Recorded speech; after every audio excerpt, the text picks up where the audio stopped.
Chapter 3909. When Liang Yin heard this, she didn't refute him. Instead, she said seriously, I used to think that you didn't have the ability and that you relied on your die-hard fans to support you. But now, I feel that you're very good. You're really a high-quality idol. Hua Jin was stunned. There was a mouthful of water in his mouth. He didn't know whether to spit it out or swallow it. It took him a long time to realize that Liang Yin was praising him. He didn't come back to his senses for a while. When he came back to his senses, he swallowed the water in his mouth with a gulp. He said exaggeratedly, You're actually praising me. He was just mocking himself. He didn't expect her to praise him so seriously. These are my heartfelt words. Liang Yin raised the corner of her lips in a mocking manner. Perhaps it's really hard for people to understand other people's situations. Not everyone can put themselves in their shoes. After I changed identities with you, only when I became a real celebrity did I understand how deep the waters of the entertainment industry are, how dirty people can be, and how difficult it is to be a celebrity. Seeing that Liang Yin looked serious, Hua Jin sighed. It's really not easy. It's very tiring. Yeah, I just feel like I'm tied up in very heavy chains. Sometimes, it really feels very difficult. Hua Jin said meaningfully, heaven and earth are like a cage. No one is a body of shackles. When Liang Yin heard this, she didn't speak for a long time. After a long time, she smiled and said, Yeah, heaven and earth are like a cage. No one is not a body of heavy shackles. The two of them looked at each other. Liang Yin suddenly leaned over and said, Speaking of which, there's something that I'm more concerned about. Yeah. Tell me. Do you like women or men? Luckily, Hua Jin didn't have any water in his mouth. Otherwise, he would have spat it out. Why are you asking this? Because I feel that there's a huge problem with your sexual orientation. What problem? When we went to the hot spring in the middle of the mountain, I felt that you and that man called Gong Jia seemed very ambiguous. It would have been better if Liang Yin hadn't mentioned it. At the mention of the name, Gong Jia, Hua Jin's face instantly turned red. What do you mean by ambiguous? What can I have with him? Hua Jin said angrily, Don't talk nonsense. I'm a straight man. Steel bars. When Liang Yin heard this, she burst out laughing. I can't tell. Instead, I feel like you're a straight man who's like a rubber band. Hua Jin's face turned green and purple, purple and black, black and red, red and white. In the blink of an eye, there were thousands of changes. He stood up angrily and was about to leave. Liang Yin quickly stopped him. What are you doing? Why are you angry just like that? Hua Jin questioned her with an ashen face. Do you know that questioning a man's sexual orientation is the greatest insult to him?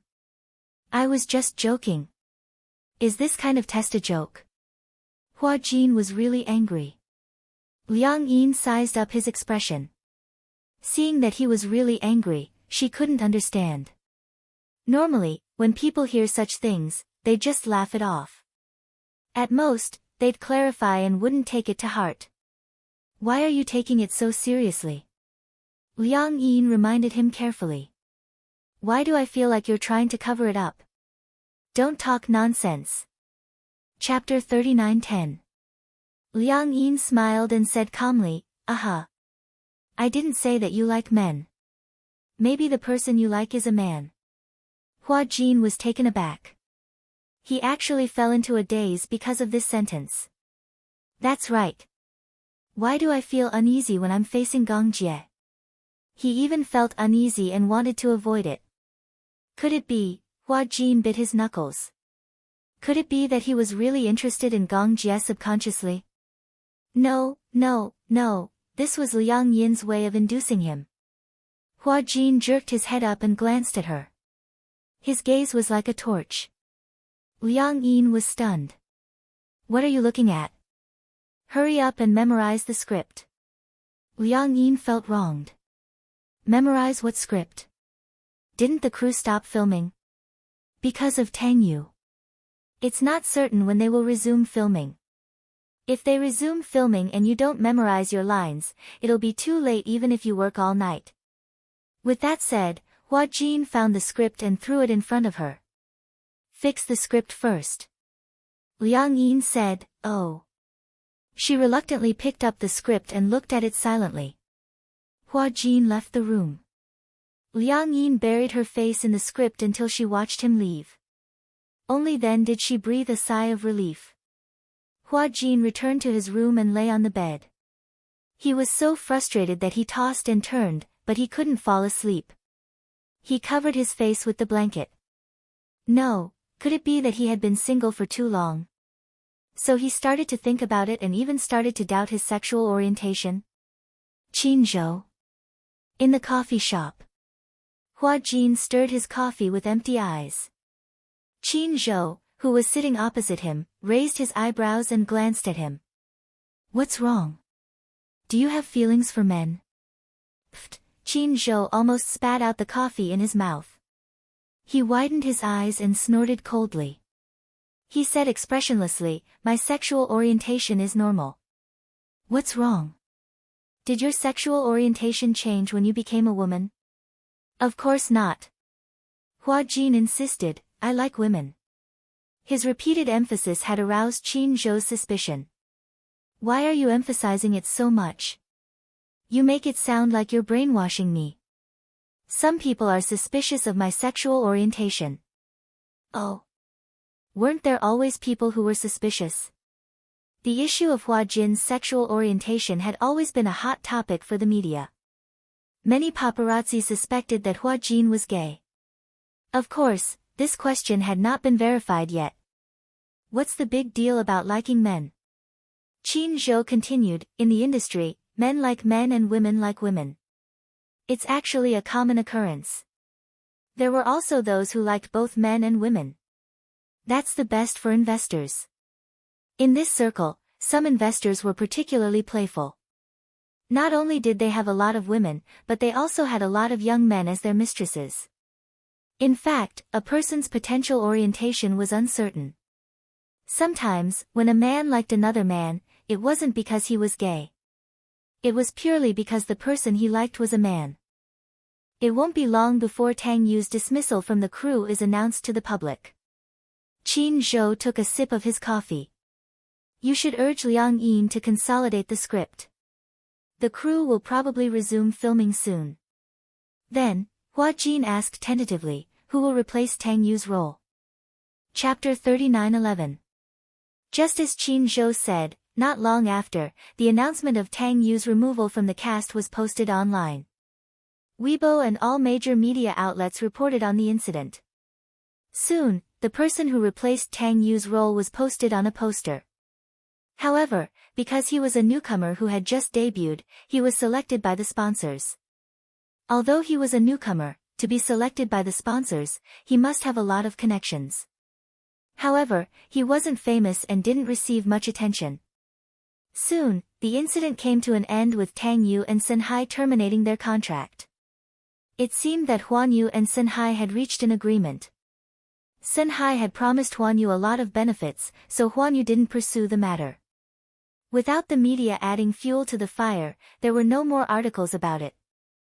The heat of the matter quickly died down. The crew resumed filming and Liang Yin became busy again. She complained a lot. In order to film, she was so busy every day. The weather was getting colder, she had to wear thin clothes, dance swords in the cold wind, and hang a wire. The first time she hung a wire, she was scared out of her wits. She was so scared that she almost lost half of her life. Hua Jin was also happy to be free. He didn't have to film or work. He had nothing to do in the hotel every day. So, at night, he would occasionally go to bars to drink a few glasses of wine. He hadn't been to bars for a long time. In the past, because he was busy with filming and was a public figure, he could go to such places unscrupulously under rare circumstances. So, he rarely visited. Now that he had the leisure time, he began to visit more diligently. That night, after Liang Yin finished filming, Hua Jin wanted to go to a bar. Liang Yin hadn't been to bars, so she insisted to go. Hua Jin disliked her. You're a big star now. You can't just go to places like that.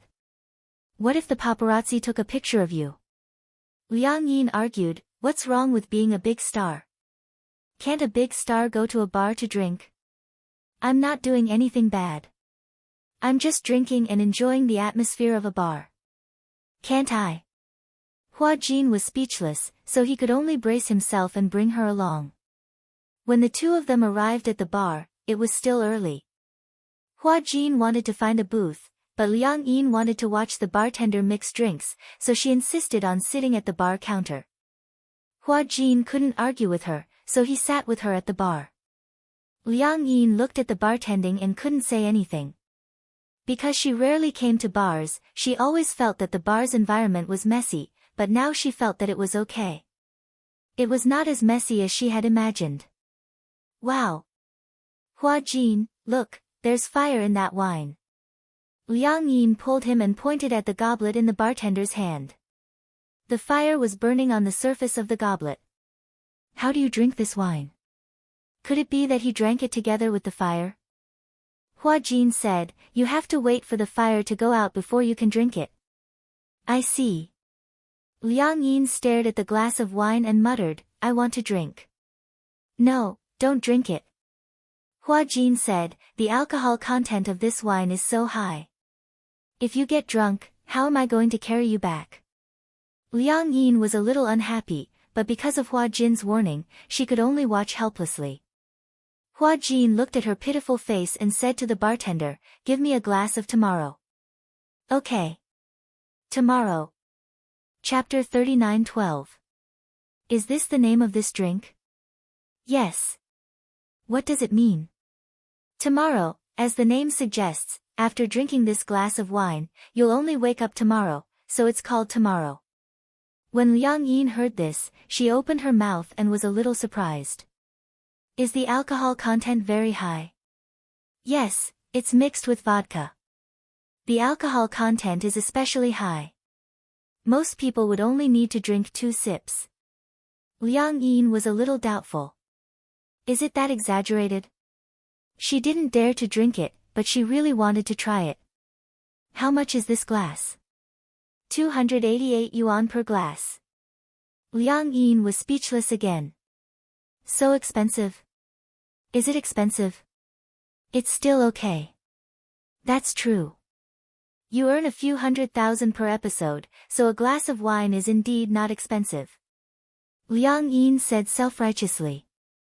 When she was filming for Hua Jin, many of her brain cells had died just from memorizing the lines. It was considered that she was at his beck and call, so it wasn't too much to drink a glass of wine from him. The bartender mixed the tomo and pushed it in front of Liang Yin. Liang Yin took out her cell phone and aimed it at the wine. After taking a few pictures, she kept her cell phone satisfactorily. After she kept her cell phone, the fire in the wine glass was extinguished. She tried to take a sip. However, the wine was fragrant and there was a hint of sweetness. It was quite tasty, but when she tasted it, she could clearly feel the vodka taste. It was a little strong and when it slid down her throat, her stomach started to burn. She felt warm and her whole body started to heat up. It seems like it's really easy to get drunk. Liang Yin was a little wary as she pushed the wine glass in front of Hua Jin. She was afraid that if she drank this glass, she would get drunk again and get into trouble. Hua Jin couldn't help laughing. You're not drinking anymore after just 1 sip. I'm afraid that I'll get drunk. This wine is quite nice. It's quite sweet. Yes, it's because it's nice.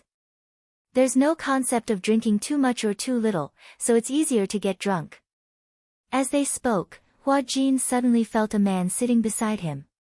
Beauty, are you alone? Hua Jin furrowed his brows and looked in the direction of the voice suspiciously, only to see a young man in a shirt sitting next to her. The man's eyes were bright, and it was obvious that he had some kind of ambition. There was no lack of such men in the bar.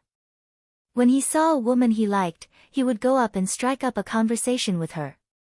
If the two of them hit it off, then everything would follow naturally. Hua Jin guessed that this man was probably here to hunt for beauties. He obviously saw him as prey, so he turned his face away and ignored him. What? He seems to be quite hard to please. The man rubbed his chin and looked at him deeply. It had to be said that Liang Yin's appearance was also of the highest quality. Hua Jin's deliberate indifference had instead ignited the ambition in his heart. Let me ask you, are you alone? Hua Jin still ignored him. He must be drunk, so there was no need to stoop to his level. Liang Yin also looked at the man curiously, but she was stopped by Hua Jin. Don't look at him. She leaned close to him and asked nervously, who is he? Do you know him? Do I look like I know him when you look at me? You don't, then don't talk. Liang Yin asked tentatively, why don't we change seats and sit at the bar counter? Hua Jin glanced at her and said meaningfully, do you know what it means for a woman to sit at the bar counter in this bar? I don't. Chapter 39:13. This, Liang Yin was a little annoyed. No wonder Hua Jin didn't seem too willing when she pulled him to sit at the bar. So there were such unspoken rules, in bars too. Let's change seats. Okay. The man beside him saw that Hua Jin had been ignoring him from start to finish and finally got impatient. He suddenly stood up and leaned towards him. He grabbed his chin and forced him to turn around. I'm talking to you. Why are you ignoring me? Hua Jin struggled and wanted to push him away. He felt disgusted when he was touched by him. Liang Yin stood up and swung the man's hand away. She said angrily, what are you doing? Show some respect. The man had obviously drunk too much. After half a round of drinks, he had lost his patience. Seeing that Liang Yin dared to swat his hand away, he pushed Hua Jin away and pulled Liang Yin in front of him. What did you just say? Hua Jin was about to stop her, but Liang Yin was like a newborn calf that was not afraid of a tiger. She ignored the man's threatening gaze and scolded expressionlessly, I'm telling you to be more respectful. Don't touch my female companion. Bam! The man abruptly pushed her and swung his arm.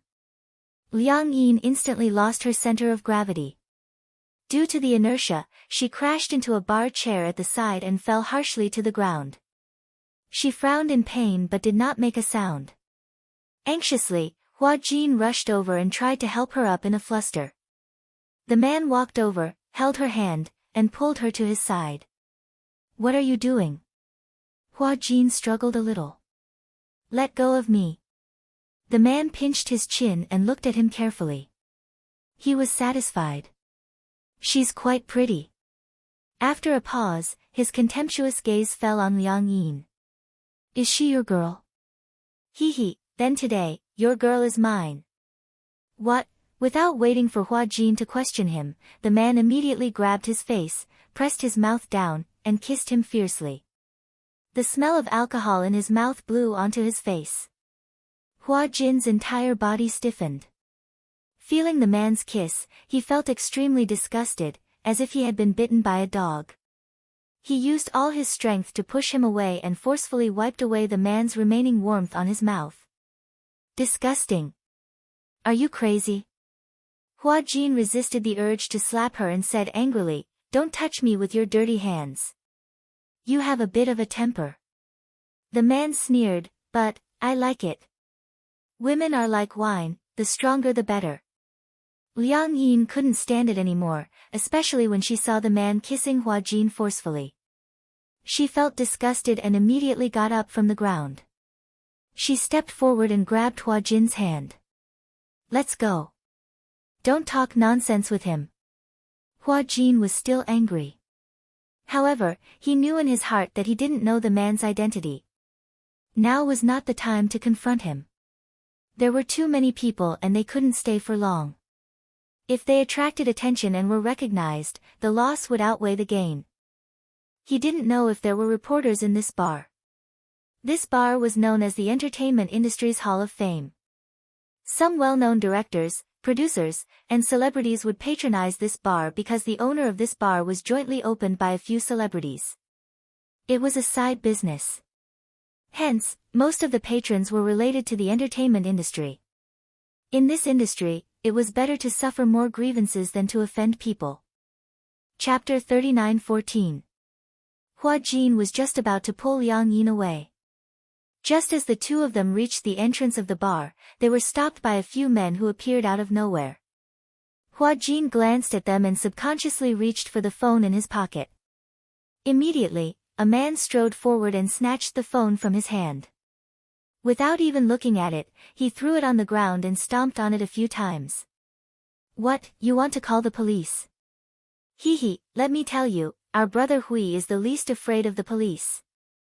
Even the chief of the police station has to listen to his father's orders." The few men reeked of alcohol and must have drunk a lot. It would be fine if a drinker was drunk, but he was afraid that when he was half drunk, his mind was not clear and he was easily agitated. Hua Jin did not want to offend them, so he forced a smile. "Sorry. It's like this, he doesn't know any better and offended your big brother just now. I'm really sorry. How about this, I'll get her to apologize to all of you. It's getting late, we're planning to leave." Liang Yin also understood what Hua Jin meant. She did not want to blow things up, so she quickly smiled and said, "Sorry, I was too agitated just now and offended you." Behind him, the man walked over and walked in front of Hua Jin. He snorted, "Don't you think it's too late to admit your mistake now? However, it's not like there's no chance to make up for it. How about this, tonight, if you come with me, I'll let your boyfriend go, how about it?" "Brother Hui. This man looks familiar. I think I've seen him on TV before, could he be some big star? There have always been a lot of celebrities in this bar, who wouldn't give my brother Hui some face?" "Exactly. I recognize him, isn't this the big star Hua Jin?" It was not known who had sharp eyes and recognized him. Before Liang Yin went out, she had carefully disguised herself. However, her extremely recognizable facial features still allowed people to recognize who the person in front of them was. Hua Jin, a big star. This is incredible. This woman should be his assistant. The man said coldly, "Your assistant will accompany me for one night. As for the rest, we'll write it off." "How about that?" Liang Yin said firmly, "No." Hua Jin pulled Liang Yin back and gave her a look. "You go back first." He frowned and mouthed, "Go back and look for Qin Zhou." Liang Yin immediately understood, but before she could react, she was pushed out of the door by Hua Jin. "Flower, you go back first." Hua Jin maintained his composure and smiled at her. "I'll be back later." As he spoke, he winked at Liang Yin, hinting for her to quickly find Qin Zhou to save the day. Liang Yin did not dare to delay. She quickly turned around and left. She had never encountered such a situation before, so she was so nervous that her whole body was trembling. She rushed to the intersection and hurriedly hailed a taxi. However, just as she got into the car, she realized that she did not have any money on her. The driver did not recognize her and asked, "Where are you going?" "To the film studio first." "Okay." The driver hit the meter and the car sped in the direction of the film studio. Liang Yin's hand trembled as she took out her phone. She had specially saved Qin Zhou's number in her phone. She hesitated for a few seconds and immediately dialed.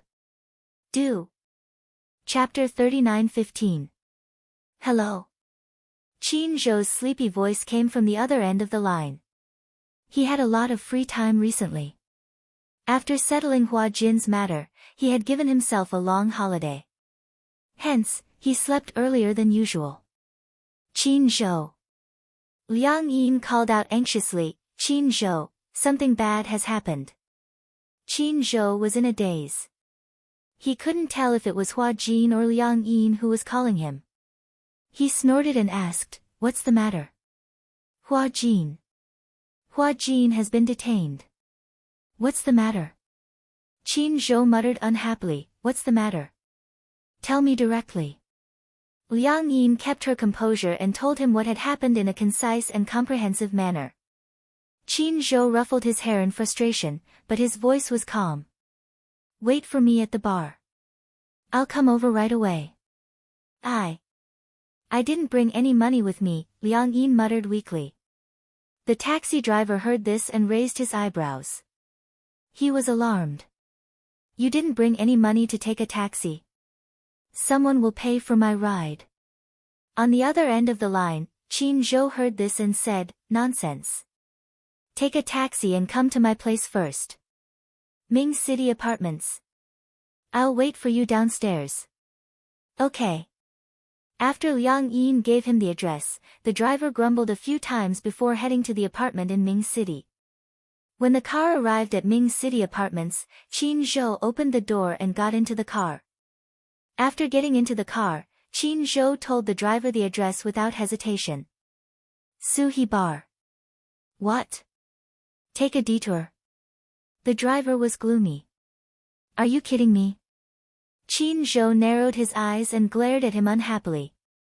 I'll lodge a complaint if you continue to nag. The driver didn't say anything else. He made a U-turn and drove straight to the bar. Liang Yin sat beside him and glanced at him cautiously. She saw that Qin Zhou had changed into his usual attire. However, his hair was a little messy, perhaps because he had just gotten out of bed.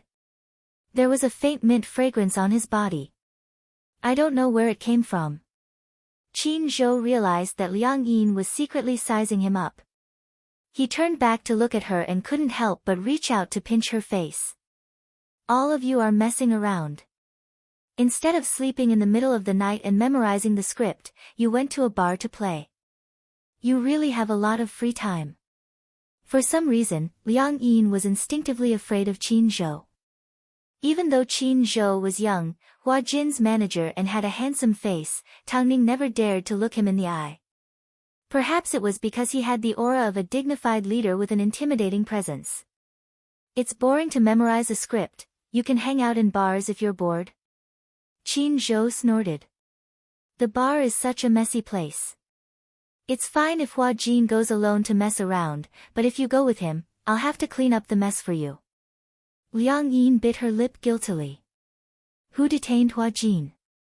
Liang Yin hesitated for a long time, but she couldn't come up with a reason. She just said, I don't know either. I don't expect you to know either. Qin Zhou sighed helplessly and took out a cigarette from his cigarette box. He put it in his mouth and lit it up. The mint-flavored scent of the cigarette filled the car. The driver said, you can't smoke in the car. Qin Zhou said, just drive. Don't be a busybody. The driver replied. Oh. Chapter 39:16. After the car arrived at the bar, Qin Zhou casually threw out $200 bills and got out of the car with Liang Yin by her collar. In that instant, Liang Yin felt as if she, who was 1.8 meters tall, was like a little bunny next to Qin Zhou.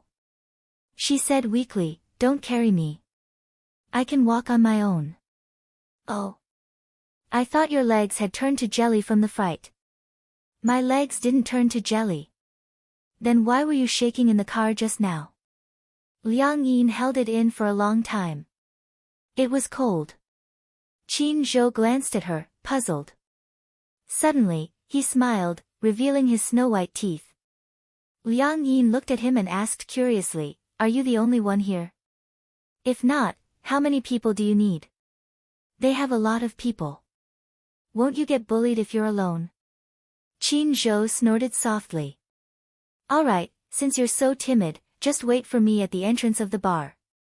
Don't move. No, I want to go in with you. Liang Yin was also worried about Hua Jin. Seeing that she said so, Qin Zhou didn't say anything, which was a tacit agreement. The two of them walked into the bar one after the other. In the afternoon, the music was loud and boisterous. Qin Zhou walked through the unrestrained crowd to the beat of the music. He walked all the way to the bar counter and said to the bartender, call your manager out.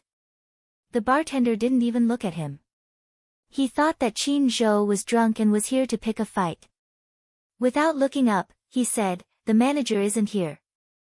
Qin Zhou didn't say anything. He picked up an empty bottle beside him and smashed it on the bar counter. The broken bottle scattered everywhere. The people around all stood up in shock and looked at Qin Zhou in horror.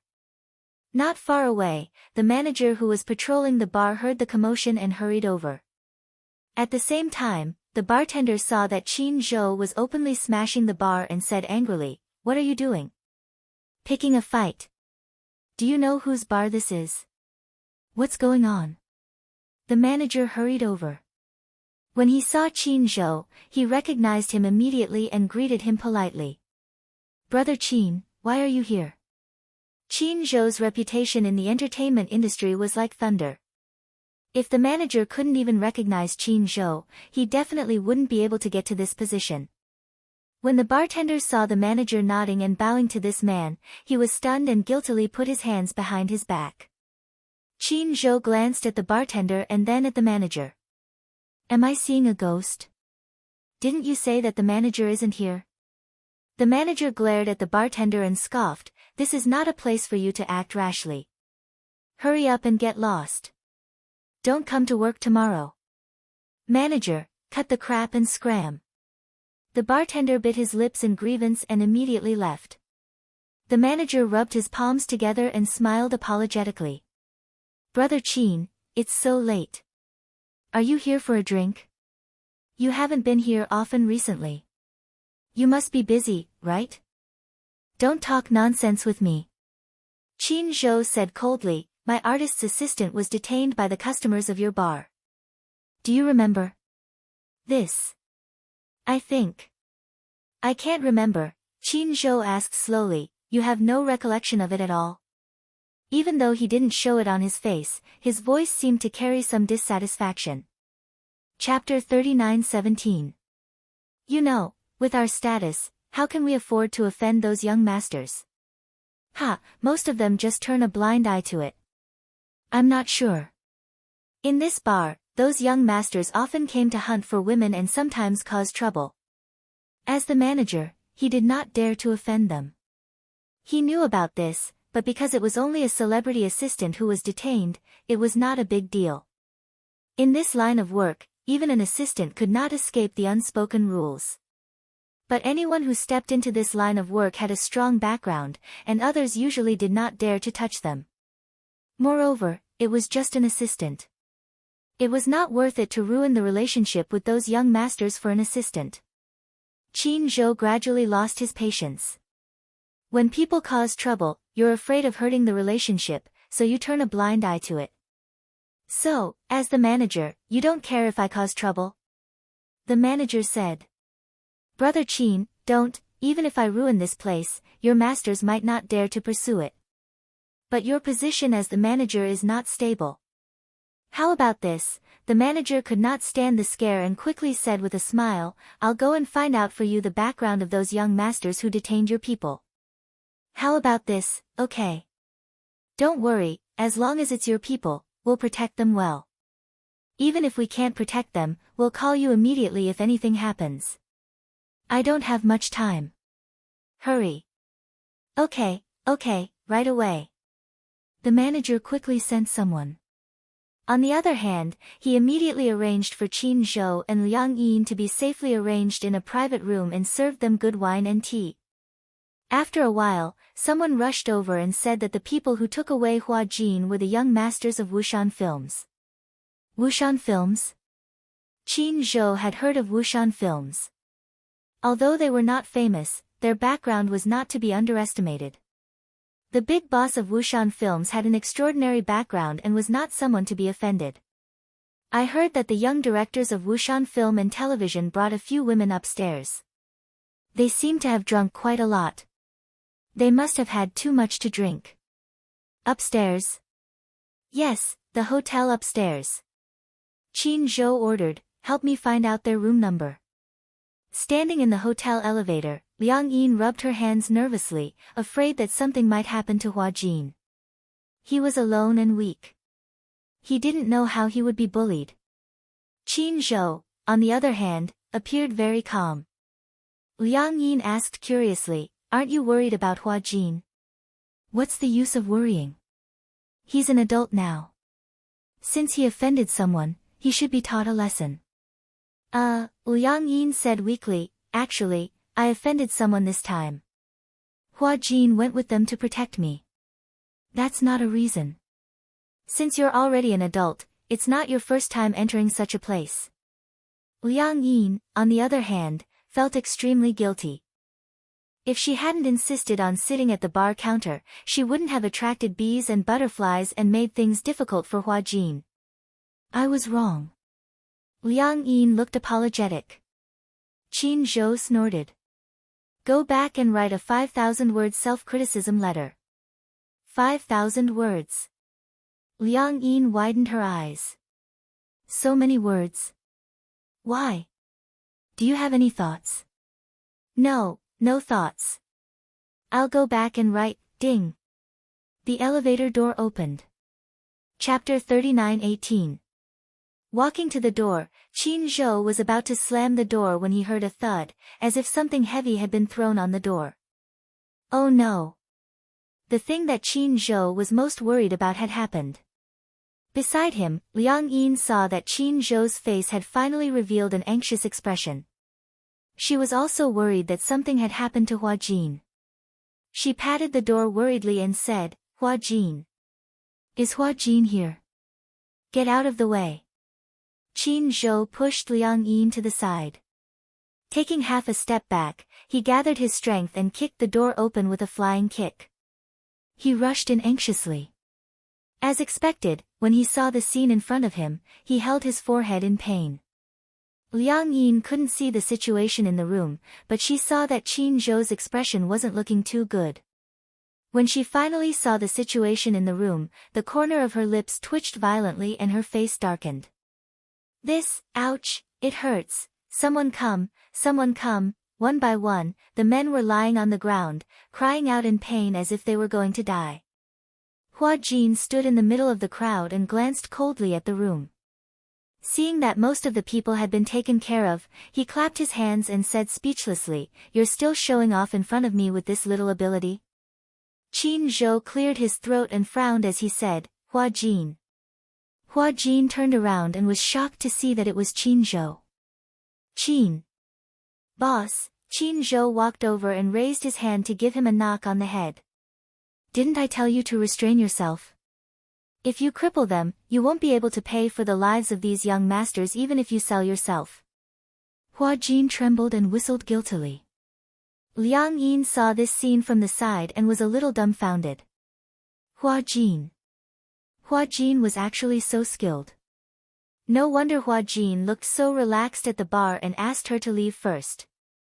No wonder Qin Zhou was so calm when he heard about this. He didn't seem to be worried at all.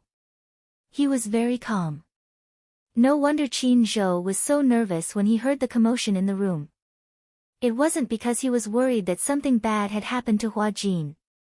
Instead, he was worried that Hua Jin would cripple the others. I can't tell. The seemingly weak Hua Jin actually had such a valiant side to him.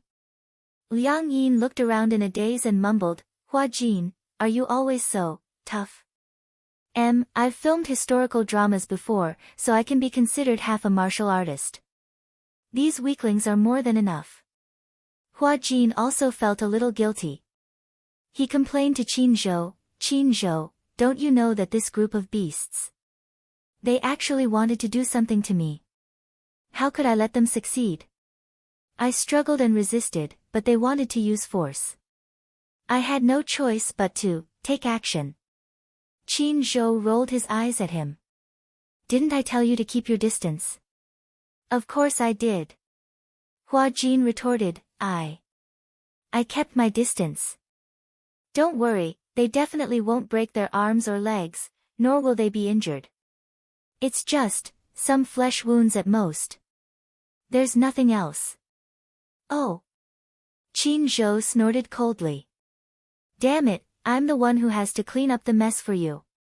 Hua Jin pretended to be pitiful and said, what can you do? You can't just stand by and watch me get molested by them, right? Liang Yin asked curiously, how did they treat you just now? They wanted to do that to me. Hua Jin clenched his fists angrily. They wanted to rape me. Chapter 39:19. When Liang Yin heard this, her anger rose. She ignored Qin Zhou's strange look and walked over to the men who were rolling around on the ground in pain. She gave them a few more kicks. Hua Jin rushed over to pull her back. Okay, I've already taught them a lesson. Don't add more. These bastards. You actually want to use force on a girl who doesn't have the strength to truss a chicken. Liang Yin stomped on them angrily. Hua Jin and Qin Zhou watched silently from the side for a long time. Almost in unison, they asked, "Are you really so weak?" On the way back to the hotel, Qin Zhou started to lay down 3 rules with Hua Jin. Number 1, you're not allowed to stay out at night. Okay. Number 2, you're not allowed to go to nightclubs, bars, pubs, dance halls and other public places for entertainment. Got it. Number 3, you're not allowed to do this again. If it happens again, I'll deduct your year-end bonus. Ah. Hua Jin clung onto Qin Zhou's arm, feeling wronged. Don't, Boss Qin. I'm the victim here. I'm only doing this to protect myself. It's not a crime to defend oneself.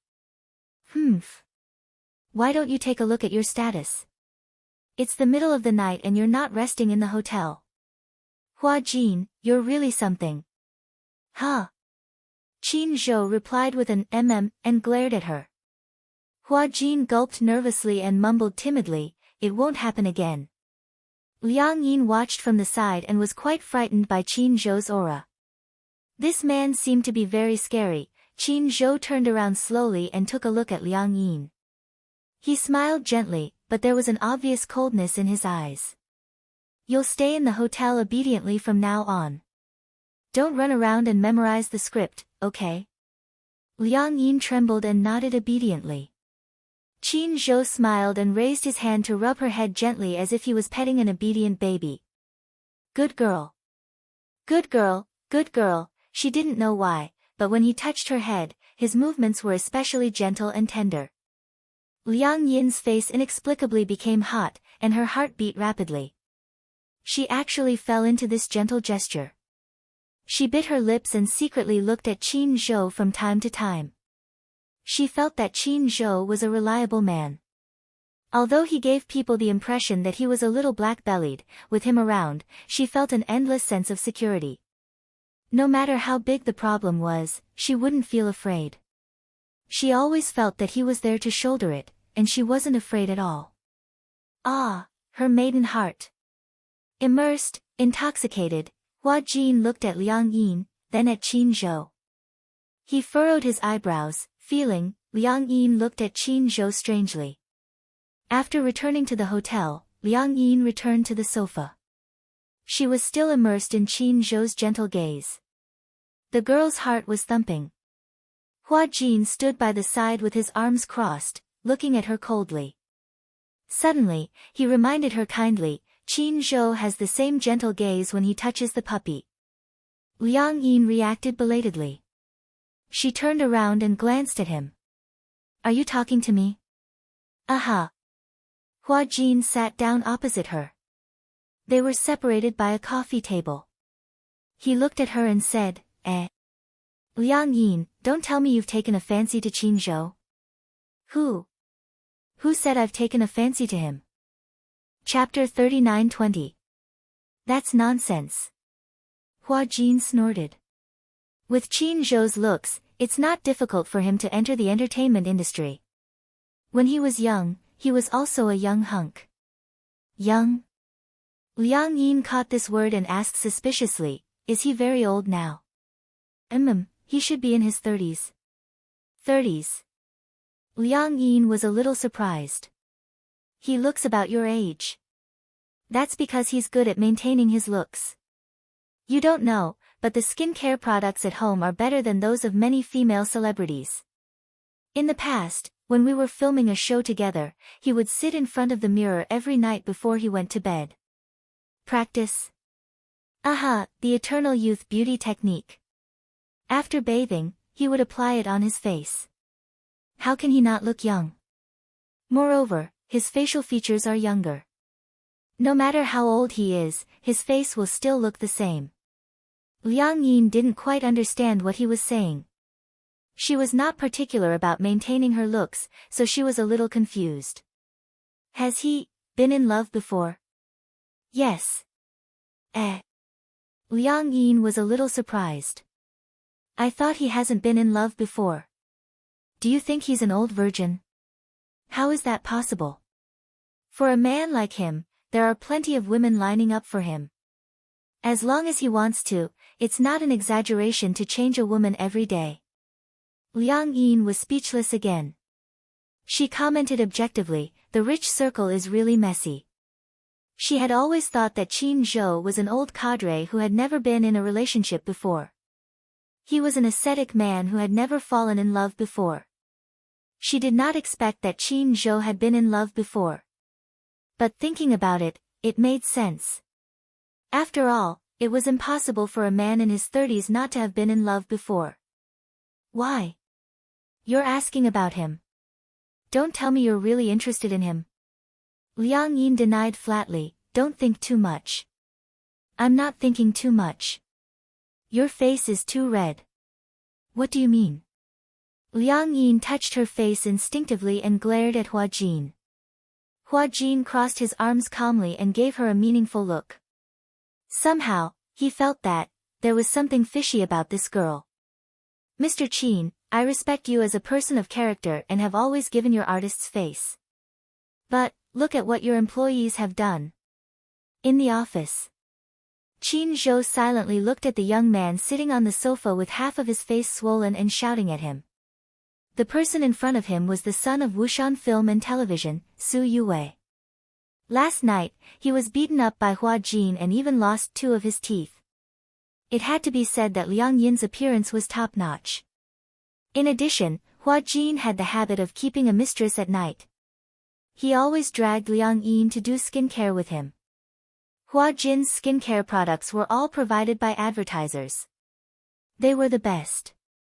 Thus, in just a few days, Liang Yin's skin had been nourished to the point where it could be broken by blowing on it. Her skin had become supple and smooth. Even without makeup, she was still exceptionally beautiful. Su Yue had originally taken a liking to Liang Yin.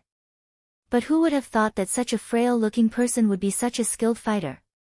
In short, he was beaten up badly by Hua Jin. Yesterday, after Hua Jin and Liang Yin left with Qin Zhou, Su Yue and his buddies were sent to the hospital by the hotel's manager. Chapter 39-21. There were no serious injuries, but a few of his teeth had fallen out, and his lower jaw had loosened. Other than that, he had a slight concussion. The others' injuries were of varying severity. Only Su Yue's injuries were the most serious. The next day after Su Yue woke up, he rushed to Huan Yu to demand an explanation.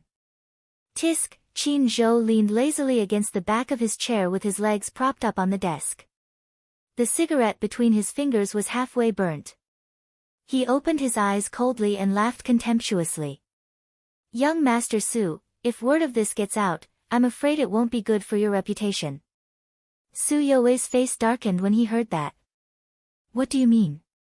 Qin Zhou said slowly, you and your friends want to take turns with one of my artiste assistants.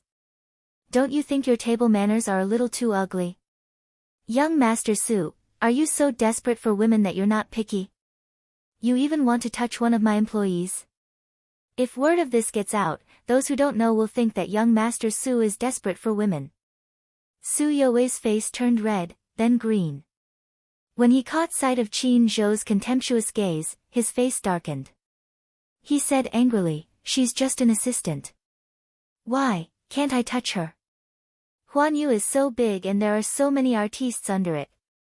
I just want an assistant. In this industry, I've never seen someone so inconsiderate. Who am I? Why, can't I touch her? Who does she think she is? Why doesn't she take a piss and take a good look at herself? How noble can she be? She's just an artiste assistant with a lowly status. She's not even worthy of my attention. Yes, she's just an assistant. Young Master Su, you're overestimating her. But the truth is, Not only did young Master Su take a fancy to her, but your table manners are also extraordinarily ugly. After a pause, Qin Zhou said meaningfully, also, who said that the woman you touched was just an assistant in Huanyu? I remember someone reminded me that even a cleaner in Huanyu's headquarters could be related to the higher-ups. An assistant? Why, young Master Su, do you look down on assistants? Why? Could it be that this woman is your pet, CEO Qin? Qin Zhou smiled coldly. You can think of it that way for now. Anyway, you're not allowed to have any ideas about this woman in the future. Su Yuwei refused to admit it. Then what about yesterday's incident? Boss Qin, you have to give me an explanation. It doesn't matter if she's your woman or not. In short, that woman beat me and my brothers up so badly yesterday. Aren't you going to give me an explanation, President Qin? I'm more curious about one thing, Qin Zhou muttered with a puzzled expression. Why does young Master Su have so many people on his side? How can he be beaten up so easily by a girl? When I went in, people were lying on the ground. They were so young, but they couldn't even hold up against a girl. Could it be that they've been in the brothel for so long that their kidneys are weak? Boom. It had to be said that Qin Zhou was too two-faced. This seemingly unintentional sentence undoubtedly ignited a barrel of explosives. A man could be scolded as a bastard or a heartless and unscrupulous person, but the words kidney deficiency could not be scolded. Kidney deficiency. Didn't that imply that he couldn't do it? This was related to a man's dignity. Sure enough, Su Yuwei exploded at once.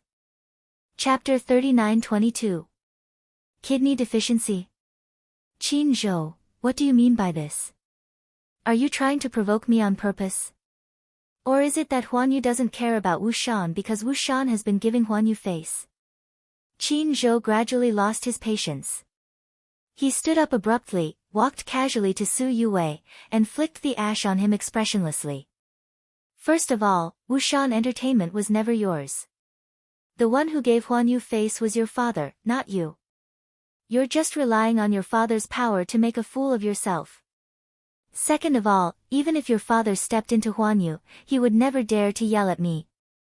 No matter what Wu Shan's background is, he still has to give Huanyu face. You touched my people and I didn't hold it against you.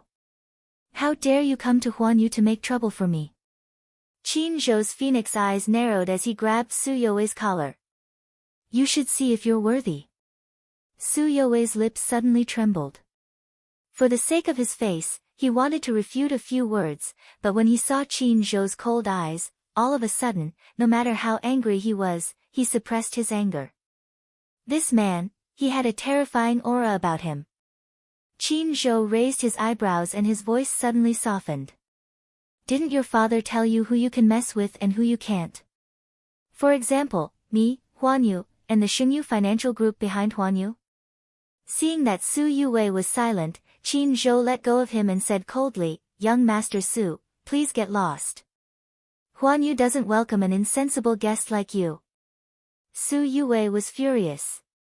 However, Qin Zhou had already spoken so harshly.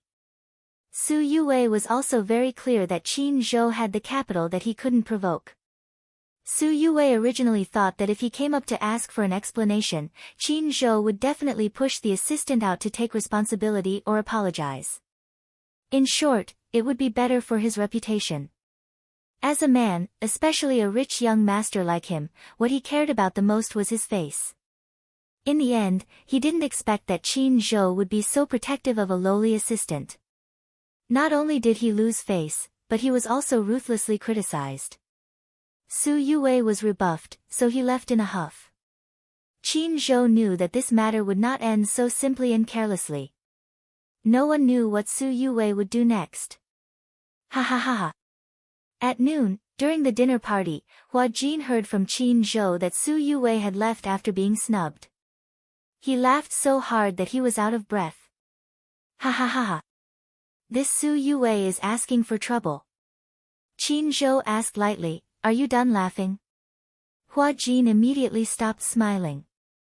Pursing his lips, he chuckled and said, Let's eat. Let's eat. He was in a great mood. Liang Yin, who was sitting at the side, was a little worried. Do you think Su Yuwei will cause trouble for Huan Yu again? Qin Zhou said disdainfully, first of all, he has to be able to afford it.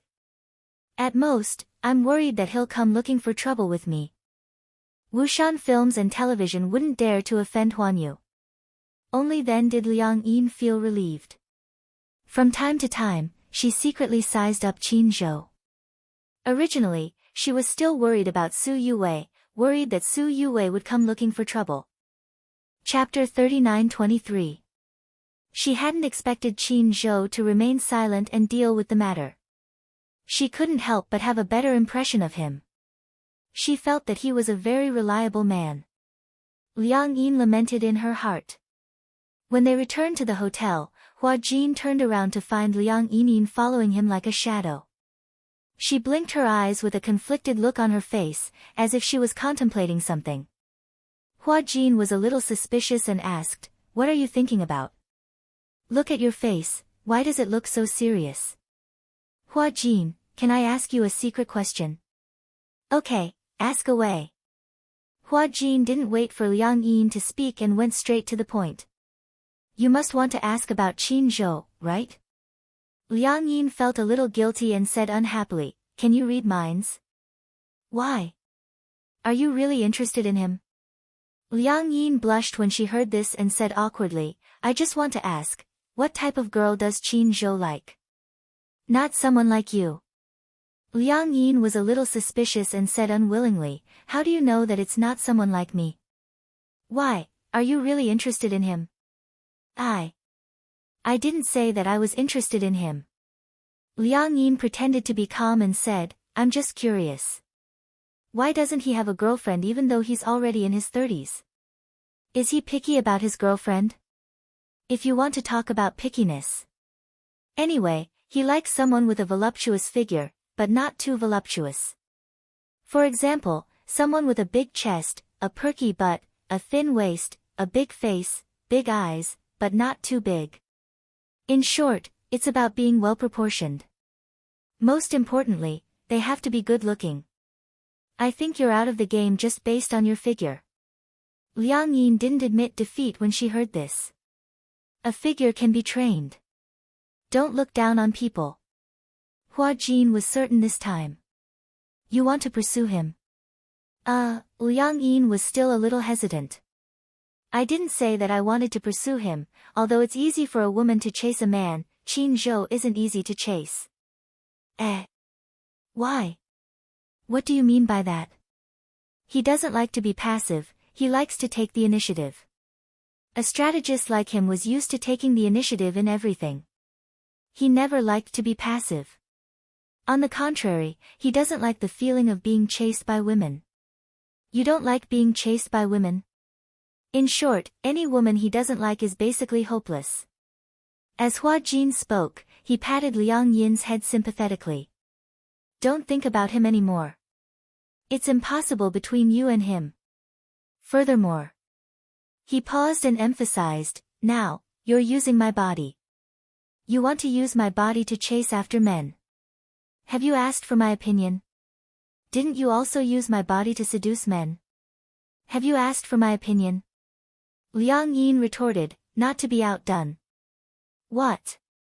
What do you mean I used your body to seduce men?" Hua Jin was so angry that his face turned green. "Did I use your body to attract bees and butterflies? Why not? Who was the one who caused Su Youwei's incident yesterday?"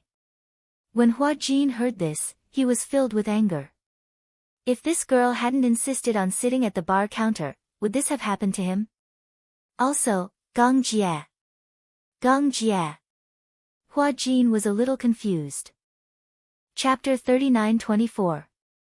Liang Yin got angry at the mention of this. She said angrily, "Don't think that I don't know that during those few days at the Mid-Mountain Hotel, you were sharing a bed with that man called Gong Jie. Did you ask for my opinion? How can that be called sharing a bed? Did you sleep on the same bed? Did you cover each other with a blanket? Although we shared a bed, each of us had a blanket. That's still called sharing a bed." Hua Jin was at a loss for words. You used my body to share a bed, so why can't I use your body to flirt with other men? Ha! Hua Jin looked as if he had heard the funniest joke in the world. If you use my body to flirt with other men, the prerequisite is that Qin Zhou must like men. If he doesn't like men, even if you strip naked and stand in front of him, he won't even look at you. He'll be indifferent the whole time. Liang Yin blushed as she glared at him. Suddenly, she smirked and asked meaningfully, who said that I'm going to flirt with Qin Zhou? Hua Jin was stunned for a moment. What else? Although Qin Zhou likes women and there's nothing you can do about it, there are also many men who like you. Hey, Hua Jin, have you ever imagined that there would be a day where your body would be pressed down by another man? Hua Jin's eyes widened when he heard this. However, he pretended to be calm and said, "Ha, you're just saying it. I don't think you'd dare to do it." Who says that I don't dare to do it? Liang Yin rubbed her chin and smiled. I feel that Gong Jia is quite interested in you. How about I go and flirt with him? Hua Jin suddenly became nervous. You dare? You'll see if I dare to. Anyway, my sexual orientation is very normal. That Gong Jia looks very handsome, so it's not that difficult to do it. Anyway, I won't lose out if I use your body to flirt with him. You. Hua Jin was furious for a moment, but he immediately calmed down. If you dare, why don't you show me your extraordinary courage? With that, he proudly turned his face away and walked into the room. When Liang Yin saw Hua Jin enter his room, she turned around and returned to her own room. For the next 2 days, neither of them spoke. Actually, neither of them had done anything. However, Hua Jin's teasing tone made Liang Yin feel indignant. Liang Yin threatened Hua Jin, but Hua Jin didn't care. 2 days later, Liang Yin received a call from Yun Shishir, saying that she was going back to the Mu family for dinner. She didn't mention it to Hua Jin and took a taxi back to Mujia. Coincidentally, Gong Jia was also there. When Liang Yin saw that Gong Jia was there, she suddenly thought of a perfect plan. When Gong Jia saw Liang Yin, he narrowed his eyes suspiciously. When he saw that Yun Shishir wasn't looking in his direction, he went closer to Liang Yin and asked tentatively, Liang Yin? Liang Yin pretended to be calm and turned around. She cleared her throat and said, I'm Hua Jin. Gong Jia asked, You're back. There was a look of surprise in his eyes. However, when he thought about it, it made sense. If it was that woman, she wouldn't have gone back to the Mu family alone. Wasn't she afraid that she would be exposed? When did you change your identity? Liang Yin casually made up a story. 3 days ago. Gong Jia didn't suspect anything when he heard it. Liang Yin twitched a few times before she finally mustered up her courage and said to Gong Jia, I have a secret that I want to tell you. Chapter 39-25. Liang Yin glanced at him and finally made up her mind. She drew a seductive smile and leaned closer to him. Her breath smelled like orchids. I think I've fallen in love with you. Gong Jia was speechless. Liang Yin tugged at the corner of his shirt and imitated Hua Jin's tone. She pretended to sound him out. Don't you have feelings for me? Gong Jia narrowed his eyes. So you have an abnormal sexual orientation. Is liking men called having an abnormal sexual orientation? Liang Yin said seriously, in the past, I couldn't accept the fact that I liked men. But now, I've thought it through. Actually, I don't like all men. It's just that the person I like is of the same gender as me. Gong Jia narrowed his almond-shaped eyes. This Hua Jin, could it be that he was a masochist? Did he like him? Did he like being abused by him? Or, was he messing with him? Gong Jia was getting impatient. What kind of trick are you trying to pull? I'm not trying to pull any tricks. I really have feelings for you.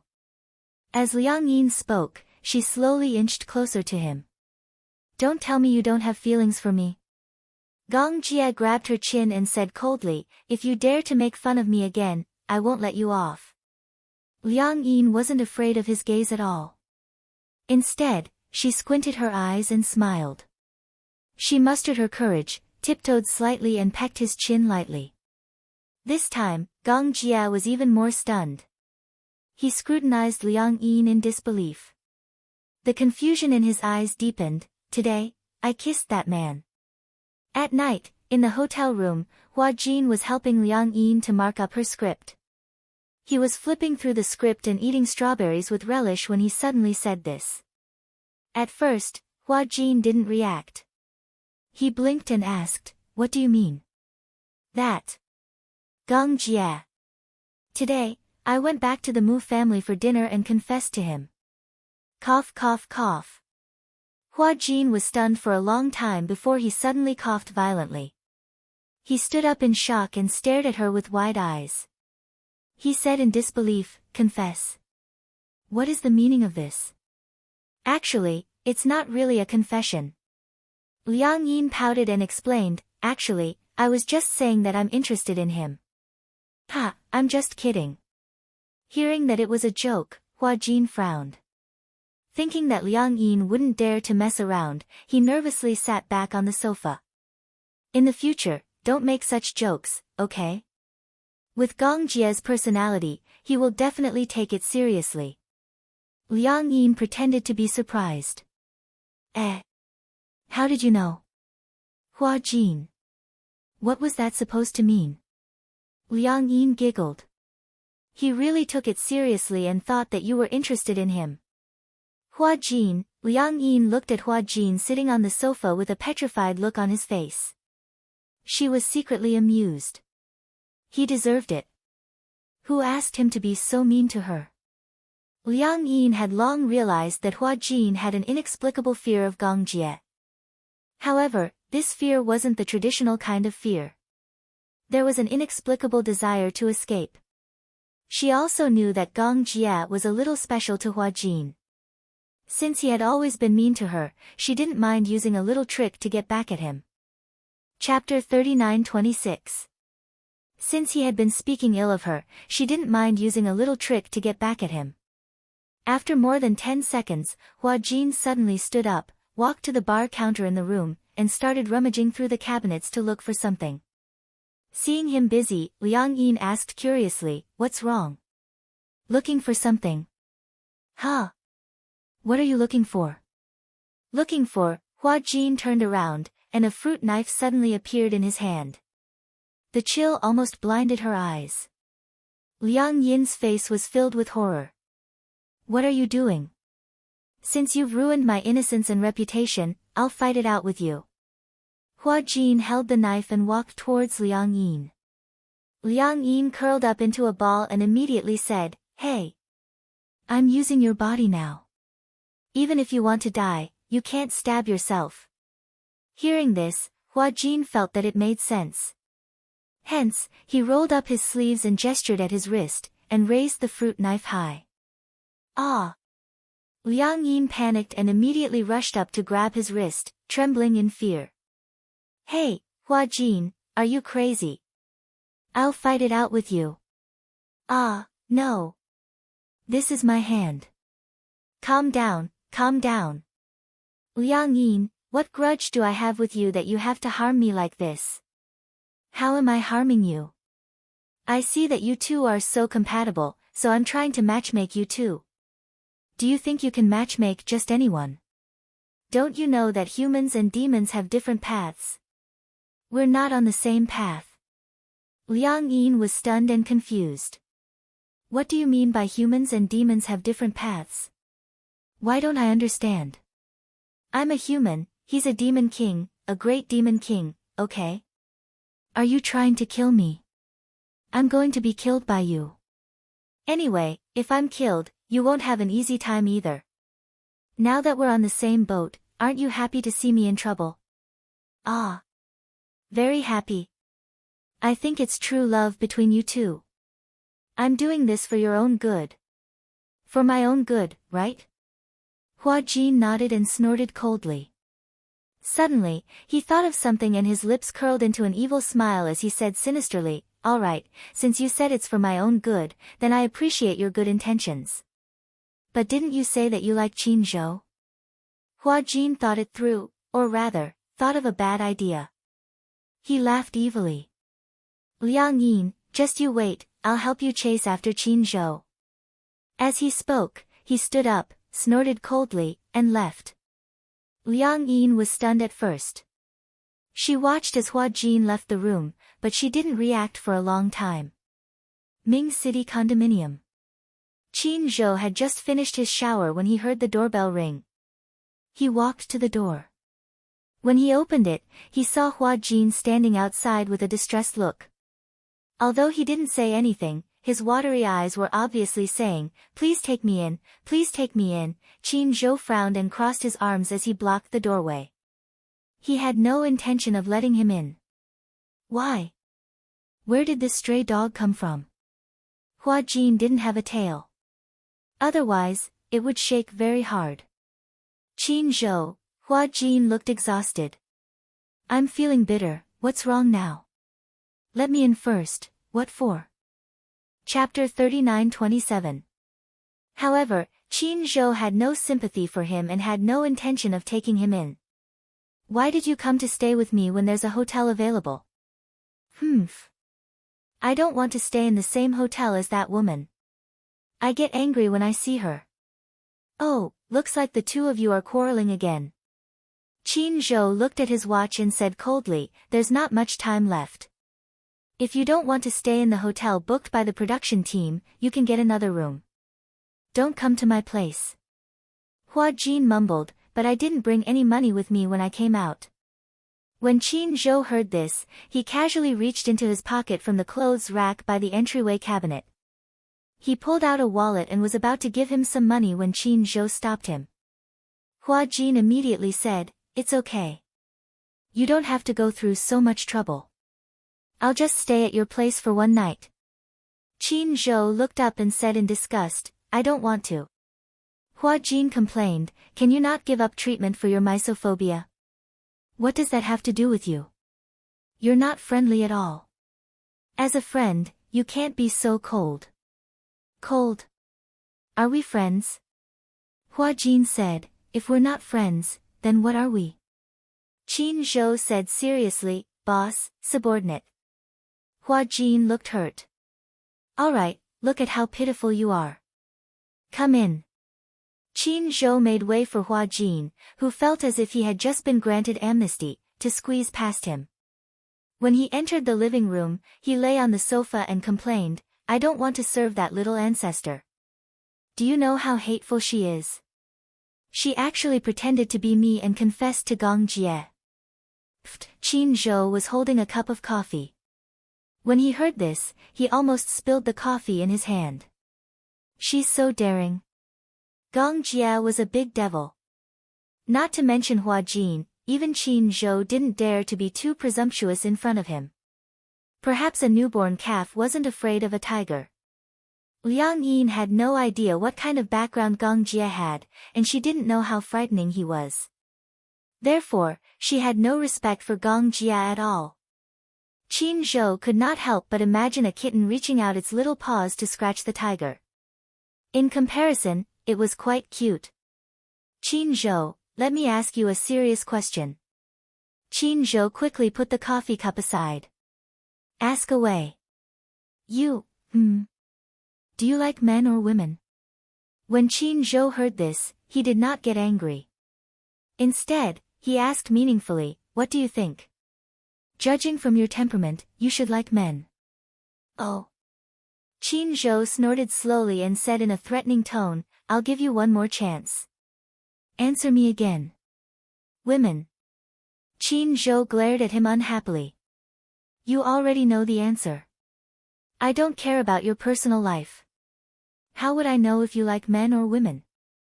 Hua Jin rested his chin on his hand and said, "In the past, the media said that you and Gu Xingze were a couple." Qin Zhou reminded him coldly, "In the past, there were rumors that you and Yun Shishir were in an underground relationship." Hua Jin said, "It's fine if you say this in private. If you say this in front of brother-in-law Mu, he will definitely kill you and then me. Chapter 39:28. At the mention of Mu Yaja, Qin Zhou chuckled and shook his head. A married man can really change so quickly. In the past, Chairman Mu used to be a high-spirited young man, but after he got married, he suddenly became an old cadre. He would never step out of the house after 7 o'clock in the evening. He sleeps early and wakes up early. I heard from Shirshir 2 days ago that he has started to focus on his health. Pfft, at his age, why would he need to maintain his health? He said that he wants to maintain his youthful appearance, live longer, and spend more time with his daughter. Hua Jin said in a daze, daughter's slave. He's hopeless. He's the first daughter's slave I've seen in history. Qin Zhou raised his eyebrows and said, however, I think a daughter is better than a son. The little princess is so cute that even I like her. I can't help but want to hug her. If you like her, you can have one yourself. Qin Zhou, how many times have you been in love? Hua Jin asked in a roundabout manner. I can't remember. You can't remember? Because I don't spend much time on relationships, so I can't even remember how many women I've had. It's hard for you to maintain this state. You're an adult after all. Don't you have any emotional needs? Hua Jin was a little suspicious. Also, don't you have any physiological needs? You talk a lot of nonsense today. Qin Zhou asked calmly, say it. I want to see what your purpose is this time. Why don't you tell me your purpose? Someone is interested in you. I'm here to sound her out. There are so many people who are interested in me. Who are you referring to? A man or a woman? Not a man, and not a woman. A transvestite? Qin Zhou raised his eyebrows suspiciously. That's really high class. I can't believe I'm attracted to transvestites now. Ahem. She was a woman, and now she's a man. I don't know when she'll become a woman again. What do you think of this type? Qin Zhou heard this and finally looked at Hua Jin. He narrowed his eyes and looked a little strange. Hua Jin looked at him expectantly. Are you referring to Liang Yin? As expected of Qin Zhou. You guessed it right away. Hua Jin didn't want to keep him in suspense. He laughed and said, what do you think? You want to pimp me? This. How is this pimping? Hua Jin said gloomily, I'm only in charge of passing on the message. She likes you and has been gossiping about you. So, I simply came here to test your intentions. If you are interested in her, it's not a bad idea for the two of you to try it out. Even if you want to try dating, at least wait until the two of you have swapped bodies. Hua Jin, he bawled loudly, his face full of resentment. If we have to wait for both of our bodies to change back, who knows how long that will take? Do you think I'll be able to wait until our bodies are swapped back in my lifetime? That's not necessarily true. Qin Zhou smiled and said, who knows, maybe you'll be swapped back in an instant. Who knows, maybe you'll be like this for the rest of your life. Hua Jin covered his face in despair. Just thinking about it, if he were to become a woman, he would have to go through menstruation for the rest of his life. He might even have to go through childbirth and menopause. Chapter 39:29. Qin Zhou seemed to have read his mind and said slowly, actually, a woman's menstrual cycle won't last forever. According to research, menstruation stops at a certain age. From then on, a woman will officially enter old age and won't be troubled by menstruation anymore. Hua Jin rolled his eyes. Can you read minds? Qin Zhou ignored him and walked past him to the bar. He poured himself 2 glasses of champagne, turned around, and said gloatingly, however, I heard that childbirth is very painful for women. Generally, pain is divided into 10 levels. The pain of childbirth is defined as one of the 10 levels. The roots of Hua Jin's teeth began to chatter. I don't want to have a child. When the time comes, it won't be up to you. It's said that only a woman who has given birth is considered complete. Be strong.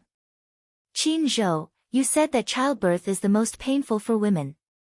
Then, is it more painful to have your testicles broken or to have a child? Hua Jin had turned into a curious child. Qin Zhou hesitated for a long time. I think it's more painful for a man to have his testicles broken.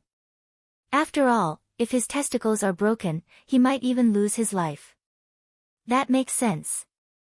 However, giving birth is a pain that women have to go through, but breaking their testicles isn't. Hua Jin was speechless. Anyway, don't be so pessimistic. Maybe tomorrow morning, when you wake up, you'll find that you've changed back to your original self. Hua Jin's lips twitched. If it's really as easy as you say, then it'll be great. What if you change back? Nothing is absolute. Hua Jin said coldly, if I wake up tomorrow morning and find that I've really become myself, I'll be so happy that I'll run around naked. Qin Zhou smirked. Sure. If you run around naked, remember to take a picture and post it on Weibo. I've already shared it for you. Ha ha ha. Hua Jin stood up and walked to the bathroom. It's getting late. I'll take a shower and then go to bed. You really want to stay here? Qin Zhou reminded him kindly. This is a single apartment. There's only one bed. Are you sure you want to sleep with me? Why? Is there a problem? I don't like you. Besides, I don't have any women's clothes here. It's okay, I'll wear a bathrobe to sleep. With that, Hua Jin added, I'm not that pretentious. We're both men. Do you think I'm worried that you'll do something to me? With that, he went into the bathroom and closed the door. Qin Zhou drank the champagne in his hand and leaned lazily on the sofa. After Hua Jin left, Liang Yin could not reach him on the phone. She went next door and listened through the door. The ringtone came from inside the room. Could it be that he ran out alone and didn't bring his phone? This fellow, in the middle of the night, could he be in any danger? Forget it. Who cares? Liang Yin did not care where he went. She went back to her room and memorized the script seriously. Then, she went to bed. However, when he woke up the next day, he could clearly feel someone lying beside him. The reason why she felt that there was someone else was because when she turned over, her arm had clearly touched a slightly warm skin. She woke up in shock and opened her eyes. However, the scene in front of her almost made her heart stop. Chapter 39:30. There was a person lying beside her. A man. This man's facial features were not unfamiliar. QQQQQZhou. She was so frightened that she stuttered. However, the moment her voice came out of her mouth, she realized that the voice she made was her original voice. She widened her eyes and covered her mouth. She was so frightened that she trembled and froze. What the F***CK, what happened to Fei Si? She changed back. Liang Yin had a horrified look on her face as she lightly patted her face. Pa, the real touch and the crisp sound immediately pulled her back to reality. Liang Yin gently lifted up her lapel and peeked through her collar. Only then did she realize, she didn't wear inside clothes. She was naked inside. Other than the bathrobe, there was nothing else to cover her. Liang Yin immediately covered the bathrobe tightly. Her mind started to wander.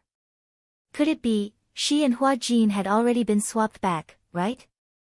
Then, after Hua Jin ran out last night, he came to Qin Zhou's house and used her body to sleep with Qin Zhou?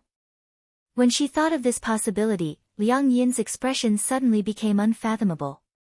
It couldn't be. Hua Jin used her body to sleep with Qin Zhou. Slept with Qin Zhou. Liang Yin lifted her eyes again and looked at Qin Zhou's face. She saw that Qin Zhou's eyelids were slightly lowered as he slept. His soft eyelashes, thick, and handsome features, even though he was still asleep, he still looked very handsome and charming, but that was not the main point. The two of them slept like that for the whole night. Liang Yin couldn't tell if she slept with Qin Zhou or not. She also didn't know what happened between the two of them last night. She didn't have any experience, so she couldn't tell if there were any changes to the body if something happened between a man and a woman. Liang Yin carefully sat up and glanced down. There wasn't any blood stains on her body. Oh, her movements seemed to be too loud, and it immediately alarmed Qin Zhou, who was beside her. When Qin Zhou turned around, Liang Yin was so scared that she immediately lay down obediently, on the other side. Hua Jin also woke up. When he woke up, he found that he was in a hotel booked by the crew. He frowned, sat up, and looked around. Immediately, a bunch of question marks appeared. What's going on? How did he woke up here? Where's Qin Zhou? Wasn't he at Qin Zhou's apartment yesterday? After taking a shower, she put on Qin Zhou's bathrobe and shamelessly crawled into Qin Zhou's bed. Just like that, she fell asleep. Why was she here when she woke up? Sleepwalking? Hua Jin muttered to himself in confusion. Only after a while did he realize that it was him who had made the sound. His eyes widened to the maximum. Him. Could he have changed back? Hua Jin immediately kicked the blanket away, lifted the bathrobe, and looked down at his lower body. He had changed back. It was a pleasant surprise that he had regained something he had lost. Hua Jin was so emotional that tears streamed down his face. He hugged his body tightly and jumped off the bed. I've changed back. I've finally changed back. I thought that I would become a woman for the rest of my life. Qin Zhou was right. The moment he woke up, he had returned to his original body. Could he be the legendary prophet? Chapter 39-31. Ha ha ha ha. Hua Jin was so happy that he almost went crazy. He jumped off the bed, shook his butt and smacked it proudly. This feeling was so familiar. How nostalgic.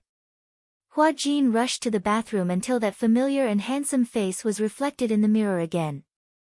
He rubbed his face. That real feeling reminded him repeatedly.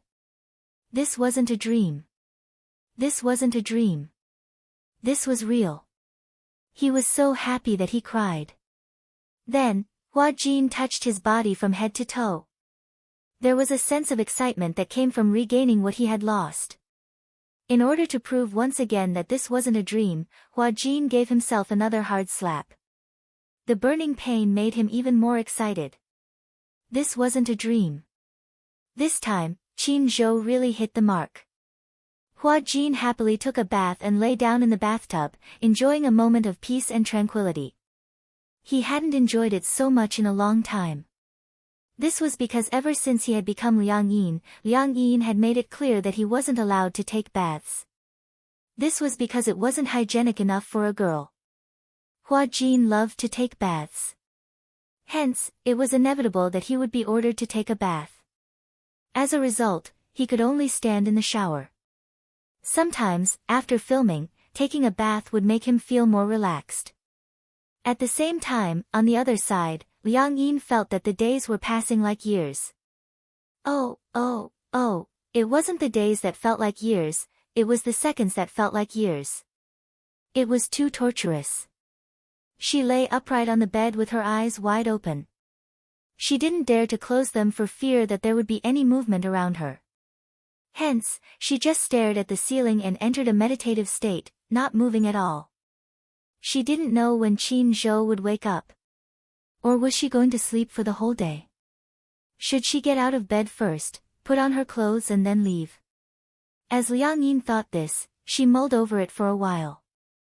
Finally, she mustered her courage and sat up slowly. As she moved, she kept an eye on Qin Zhou beside her. As she lifted the blanket, she carefully revealed a section of her calf. Qin Zhou suddenly turned over and his eyelids moved. Then. He's actually awake. Liang Yin was dumbfounded. Qin Zhou turned around just in time to see Liang Yin sitting up. The latter subconsciously tightened her bathrobe around her and pretended to be calm. She planned to pretend that she was still Hua Jin and that she had not switched roles yet. He's awake. Qin Zhou raised his arm and rested his head on it. He raised his eyebrows and suddenly smiled. Why don't you sleep a little longer? Liang Yin subconsciously tightened her bathrobe and said awkwardly, oh. I am already awake. Noticing that she was a little shy, Qin Zhou keenly furrowed his brows and was a little suspicious. Hua Jin was not like that. Although Hua Jin was wearing a bathrobe without any protective measures inside, when he was lying on the same bed as him, he was still carefree and didn't seem to mind at all. On the other hand, Liang Yin in front of him was acting shy but pretending to be calm. With just one look, Qin Zhou was a little suspicious. She was Liang Yin and not Hua Jin. After being in the entertainment industry for so many years, there were ups and downs. What kind of world had he not seen and what kind of people had he not met? He had long cultivated a smooth and slick mind, especially his eyes, which were very sharp. He was also quite good at judging people. Chapter 39-32. After being in the entertainment industry for so many years, he had experienced all kinds of ups and downs. He had seen all kinds of people and had long trained himself to be smooth and slick in dealing with people. He was also very good at reading people. Back then, when Hua Jin told him about this, he was skeptical. He believed it because he had a sharp eye for people and could clearly feel that Hua Jin was different. He was skeptical because this matter didn't make sense. It wasn't something that could be explained with the knowledge that he had accumulated over the years. But now, Liang Yin gave him an obvious feeling that something wasn't right. If it were Hua Jin, he definitely wouldn't have reacted this way. Qin Zhou was a little suspicious and called out tentatively, Hua Jin. Liang Yin froze for a few seconds before she reacted. She turned around and smiled. Instinctively, she ran her fingers through her hair. Yes? Qin Zhou frowned when he saw her running her fingers through her hair. Only girls would run their fingers through their hair. Usually, girls cared more about their appearance than men, especially their hairstyles. Although some men were more shameless, at least when it came to Hua Jin, he would never do such a thing. Thus, Qin Zhou became more suspicious. Could it be that Hua Jin and Liang Yin had swapped identities? However, Qin Zhou naturally wouldn't ask directly. Instead, he leaned back and deliberately asked some irrelevant questions. How do you feel? Yes? Yesterday, you cried for a long time. Did I hurt you? Liang Yin didn't quite understand at first. However, when she repeatedly thought about Qin Zhou's words, her heart suddenly started to race. Hurt. Cried for a long time. What the hell was going on? Actually, Liang Yin hadn't reacted yet. She was a little suspicious about what had happened between her and Qin Zhou yesterday. Her thoughts were already in that direction. Now that Qin Zhou had pointed it out, she started to become more suspicious. Actually, as long as one was a little smarter, they would be able to see through Qin Zhou's probing. First of all, it was Hua Jin who was lying beside Qin Zhou last night. No matter what happened, Hua Jin would never accept another man. Moreover, even if something really happened, Hua Jin was a man. Would he cry like a woman? Secondly, Qin Zhou knew that it was Hua Jin in his body. As a man, no matter how beastly he was, he wouldn't make an example out of Hua Jin. However, Liang Yin was too nervous. She was too concerned about what had happened last night. She was too concerned about it. In fact, after Hua Jin went to bed yesterday, Qin Zhou went to bed. By the time he lay down, Hua Jin had already fallen asleep. Initially, Qin Zhou wanted to get another blanket. However, after tossing and turning, the blanket was too thin. After all, he lived alone and didn't pay much attention to it. The heater was also on in the room. Therefore, he fell asleep just like that. He knew to be careful and avoid it. Hua Jin didn't avoid it at all. He didn't even tie the knot of his bathrobe tightly. It was a little loose, so Qin Zhou slept with his back facing him. Although he knew that it was Hua Jin, he was a man after all. He had some guts. Moreover, Liang Yin was also very beautiful. It was hard not to be tempted by her lying beside him. Out of sight, out of mind. Hence, with that thought in mind, he decided to sleep with his back facing Hua Jin. Chapter 39-33. That night, Qin Zhou prided himself on being a gentleman. He remained calm and unruffled, Hua Jin's arms around his waist. It was said that if something happened between a man and a woman in bed, the man would be a beast. But if nothing happened, the man would be worse than a beast. Of course, Qin Zhou would be the latter. Nothing happened, but Qin Zhou saw obvious guilt and awkwardness on Liang Yin's face. At this point, he started to wonder if the two of them had been swapped. Then again, he probed with his suspicions. In the end, Liang Yin let the cat out of the bag. Qin Zhou didn't expose her. To avoid embarrassment. Girls were most particular about their reputation. If he told Liang Yin that he knew she was Liang Yin, then Liang Yin would definitely feel awkward. Qin Zhou pretended not to know. He smiled and said, "I'm just teasing you." "Ah." Liang Yin muttered, "Teasing me? Last night, nothing happened between us?" Qin Zhou leaned against the headboard and asked curiously, "Do you want something to happen between us?" Liang Yin cleared her throat, her face flushed red from holding back her laughter. "Of course. I don't." Moreover, Qin Zhou crossed his arms and asked curiously, "If something really happened, wouldn't you feel it?" Liang Yin said innocently, "Why would I feel it? Moreover, I don't know how I would feel if something happened." Qin Zhou smiled and didn't say anything. Instead, he got off the bed. As he buttoned up his shirt, he said, "All right, have your breakfast and go home." If Hua Jin had heard Qin Zhou say that, he would have asked sarcastically, "Why are you in such a hurry to chase me away?" But now, Liang Yin nodded like a chick pecking at rice. "Oh. I got it." Liang Yin went into the bathroom, washed her face and brushed her teeth. When she came out, she took her clothes from the clothes rack. Although she didn't like the fact that she didn't have a change of clothes, however, it was better than running around naked. "Hua Jin." Liang Yin gnashed her teeth in anger. He would settle the score with this fellow when he got back. After putting on her clothes, Liang Yin walked out of the bedroom and heard the sizzling sound of oil coming from the kitchen. The apartment was a bachelor apartment. The kitchen was semi-open and there was a bar counter. Qin Zhou was wearing an apron. There was a frying pan on the induction cooker. Ding! 4 pieces of toast popped out of the toaster stove beside it. "Take a seat." Qin Zhou's hearing was amazing. Even though his back was facing Liang Yin, he knew that she was walking over. Liang Yin sat down in front of the counter in a daze. After a while, Qin Zhou turned around and placed a tray in front of her. He gave her 3 bottles of jam, blueberry jam, condensed milk, and peanut butter. "I don't know what flavor you like, but these 3 flavors are my favorite." As Qin Zhou said this, he placed the 4 pieces of toast on her tray and pushed a glass of warm milk in front of her. Holding the frying pan, he carefully placed the sweetened poached eggs on the tray. Liang Yin was flattered. "I have breakfast the moment I wake up." "Just nice, I'm hungry."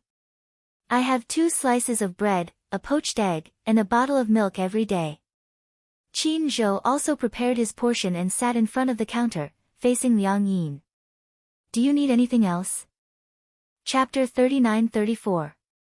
Actually, I didn't have the habit of eating breakfast in the past. But there was a period of time when my stomach wasn't feeling well, so I just ate it carelessly every day. Not carelessly at all. Liang Yin immediately said, "I think this breakfast is very exquisite." Exquisite? It's all done casually. It's already very exquisite. At least, I can't make this kind of poached egg. Liang Yin liked the sweet poached egg very much. The soft yolk was easy to poke, and coupled with the fragrant white, she didn't have such skills. "But, how did you make such a heart-shaped shape?" Qin Zhou looked at her as if she was an idiot. "There's a special grinding tool." Oh. Liang Yin also realized that her question was too stupid. She knocked her head in annoyance and looked around curiously as she ate her toast. Seeing that there was an oven in the kitchen, she asked in surprise, "You know how to use an oven?" "Yeah. When I'm bored, I like to think about baking." "You know how to bake?" Liang Yin was even more surprised. "You're really a good family man." Qin Zhou smiled. "A necessary skill for a single man. Because I don't have a girlfriend, I have to do everything myself." Liang Yin didn't know why, but her face blushed again and she lowered her head shyly. She felt a little embarrassed. She actually liked Qin Zhou quite a lot. It was just that she didn't seem to be a qualified girlfriend. In terms of cooking, she didn't seem to have any talent. Even the most basic instant noodles would be boiled dry sometimes. Even if she really became Qin Zhou's girlfriend, she would probably be despised. She only knew how to do the housework, but she didn't know how to cook. Yeah. She decided. She wanted to learn how to cook. There was a saying that went, "To capture a man's heart, you must capture his stomach." Liang Yin made up her mind. She looked up, intending to ask for more information. "Do you have an ideal type?" Qin Zhou looked up, looked at her deeply, and said meaningfully, "We're all men, so our ideal type should be roughly the same." "I don't understand." "Everyone's aesthetic and ideal type is different. Black hair, waist length, beautiful, big breasts, perky butt, nothing more." When Liang Yin heard that she wanted a big boob, she said sourly, "I heard that women with big boobs are more brainless." "It's okay. My woman doesn't need brains. It's best if she's pretty, sweet, and lovable. As long as she's as beautiful as a flower, I'll take care of her." With Qin Zhou's words, Liang Yin felt that she had no chance. She instinctively lowered her head and glanced at her own C. C can't be considered big. It could only be considered normal. Shallow. Liang Yin complained. Qin Zhou smiled and smeared the toast with blueberry jam. Then, he curled his lips meaningfully. "Men are all superficial." Liang Yin, Qin Zhou paused for a moment before continuing, "However, if you're particularly outstanding in other aspects, even if you don't have a devilish figure, it's not impossible to make an exception for you. For example, the kind that knows how to act coquettishly." "Acting coquettishly?" Liang Yin was a little surprised. "You like girls who act coquettishly?" "Girls who act coquettishly are the cutest. I don't like girls who act coquettishly." Chapter 39-35. Liang Yin licked her lips but did not say anything. She touched her cheeks, as if she did not know how to act coquettishly. Qin Zhou took the last bite of his toast and glanced at her. He rubbed his fingers to clean the bread crumbs on them. "Do you still want milk?" Okay. A cup of warm milk in the morning is better for the stomach." Liang Yin stared blankly at Qin Zhou as he stood up. For a moment, she could not shift her gaze away. Hiss! In front of the mirror, Hua Jin picked up the mousse and sprayed it on his blow-dried hair. He carefully combed and styled his hair. He wrapped a towel around his waist. As he combed and styled his hair, he noticed from the corner of his eye that his chest muscles had shrunk a little. Tisk. It had only been a while, but Liang Yin did not pay attention to training. Even her chest muscles had shrunk a little. Good. Heart. Pain. Damn it, he had trained for so long to develop such poor chest muscles, but it had caused Liang Yin to lose them. How infuriating. Hua Jin pinched his chest, feeling a little dispirited. "It's okay. Since it's back now, I'll start training again later." Hua Jin touched his chest again and checked his abdominal muscles. Fortunately, his abdominal muscles did not shrink.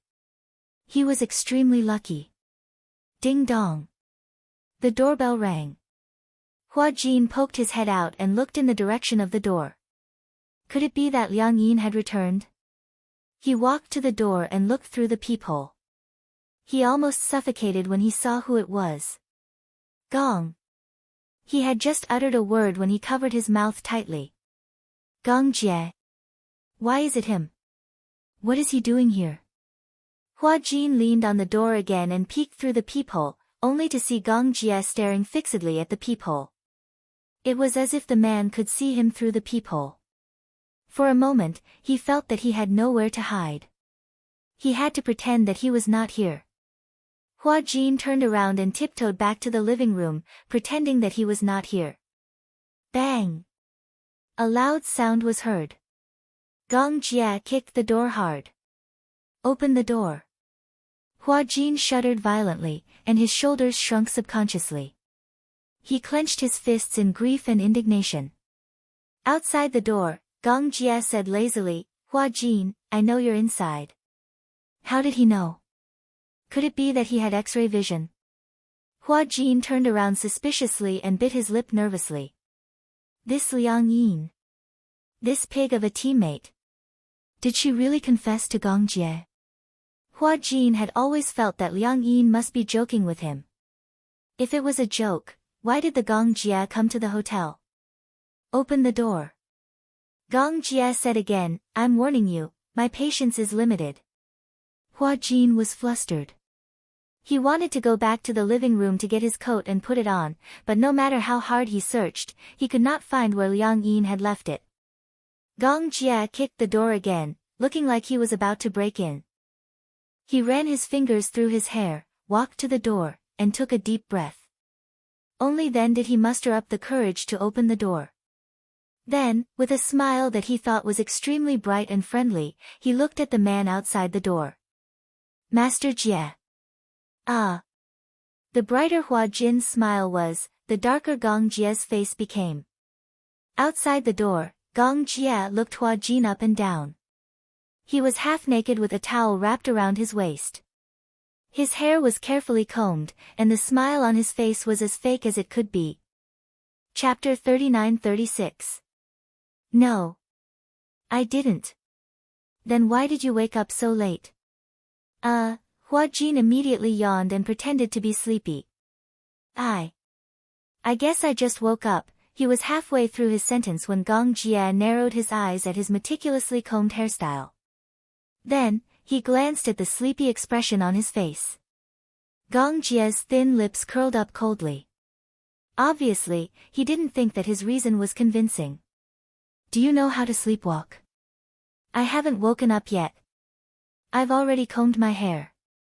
Gong Jie raised his eyebrows at the man's embarrassed expression and said calmly, say it. What's the matter? What the hell? Hua Jin was a little frustrated. Gong Jie came to his hotel early in the morning and gave him a big surprise. In the end, he asked him what was the matter. Hua Jin was angry, but he didn't dare to say anything. He still smiled and said, nothing much. Why would I look for you? Nothing much. You asked me to meet you at the hotel? Gong Jie was getting more suspicious. Hua Jin was shocked and stunned when he heard this.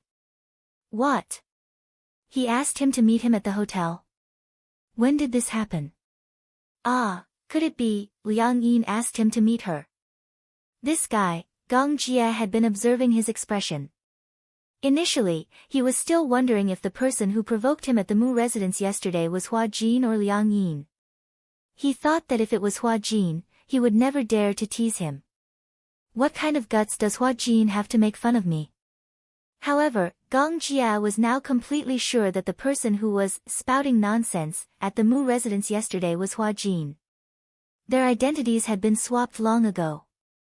At the thought of this, Gong Jie's lips curled into a cold smirk as he walked into the room. Locking his gaze on Hua Jin, he closed the door behind him. With a click, the door locked automatically. Hua Jin was still feeling humiliated from being betrayed by Liang Yin. When he heard the door, he immediately looked up and saw that Gong Jie had actually stepped into the room. The door behind him was already closed. Hua Jin looked at Gong Jie and then at the door. He instinctively took a few steps back. He wanted to laugh, but the laugh that came out was uglier than crying. Master Jie, what are you doing? Hua Jin immediately moved aside. Since you're here, have a seat. As he spoke, he turned around and walked towards the living room like a deserter. He poured tea and water in a flurry. Gong Jia crossed his arms and calmly observed his brother's every move before he suddenly blurted out, "I've thought it through." Huh? Huh? Hua Jin raised his head with a puzzled expression. What do you mean? Didn't you say yesterday that you have feelings for me? Gong Jia looked serious. Why don't we try to get along? Everywhere, Hua Jin was so frightened that he almost bit his tongue in his stutter. He looked embarrassed. What do you mean by that? Were you serious about what you said yesterday? Gong Jia's tone suddenly became extremely stern. Are you toying with me? No. How would I dare to toying with you? Gong Jia said, then you're serious. Hua Jin was speechless. He chose to play dead. Don't play dead. Gong Jia harumphed coldly. He walked straight to the sofa and sat down. Patting his thigh, he said, come here. Chapter 39-37. Was this the rhythm of letting him sit on his lap? Even if he really wanted to do something, wasn't this rhythm a little too fast? Hua Jin was a little confused by Gong Jia's words. I told you to come over. Oh, Hua Jin did not dare to go against his wishes. He walked over fearfully and sat upright on Gong Jia's lap. He felt that the chill from the iceberg behind him was getting more obvious. Did I ask you to sit on my lap? Hua Jin was so scared that he shivered, but he wanted to cry but had no tears. Weren't you the one who slapped your thigh and asked me to sit? Wasn't that what you meant? Even if you were summoning a dog, you couldn't just give out commands. He shuddered in fright and subconsciously tried to shift his butt onto the sofa. Gong Jia, however, gripped his waist in displeasure, and he could no longer move. Gong Jia leaned close to his ear and whispered, are you that impatient? His charming breath brushed against his face, as if countless cat claws were scratching him, itchy and hot. Hua Jin was a little depressed. What do you mean impatient? What else? Gong Jia asked calmly, why else would you sit on my lap so intimately? Why, are you playing hard to get, and now you want to seduce me? When Hua Jin heard this, he flew into a rage out of humiliation, but he did not flare up. He held back his anger and said indifferently, if you're really such an upright person, how could I seduce you? Unless you like men too. That's impossible. Why is it impossible? Gong Jia raised his eyebrows and gently pinched his face. How do you know that I'm not interested in men? Maybe it's just like what you said, I haven't fully developed it. Maybe what you said yesterday has developed me. This action was so intimate that Hua Jin was instantly like a frightened cat, his hair standing on end. You? What do you mean? Didn't you say yesterday that you like me not because you like men but because the person you like is a man? Gong Jia hugged Hua Jin's waist affectionately. Didn't you say yesterday that you like me not because you like men but because the person you like is a man? Did he say that? It must have been Liang Yin again. Hua Jin's face darkened even more. Once again, he deeply experienced what it meant by extreme joy begets sorrow. Actually, I didn't say those words yesterday. Do you believe me? As Hua Jin spoke, he looked at Gong Jia with a sincere expression. But he saw Gong Jia staring at him coldly. Hua Jin, all right then. Forget it if you don't believe me. Hua Jin said angrily, anyway, I didn't say those things. Liang Yin said those things to you on purpose to get back at me. I'm innocent. I've always found it strange. What's strange? Tell me, what kind of man would make another man blush? Unless there's something wrong with it. Gong Jia came to this conclusion. Hua Jin was speechless. There's nothing to be afraid of admitting that you like a man. When Hua Jin heard that, he was even more speechless. He stood up angrily and said, anyway, you won't believe me no matter what I say. It's superfluous to explain. Hua Jin was about to leave, but Gong Jia held on tightly to his waist. Hey! Let go. Chapter 39-38. This scene frightened Hua Jin quite a bit.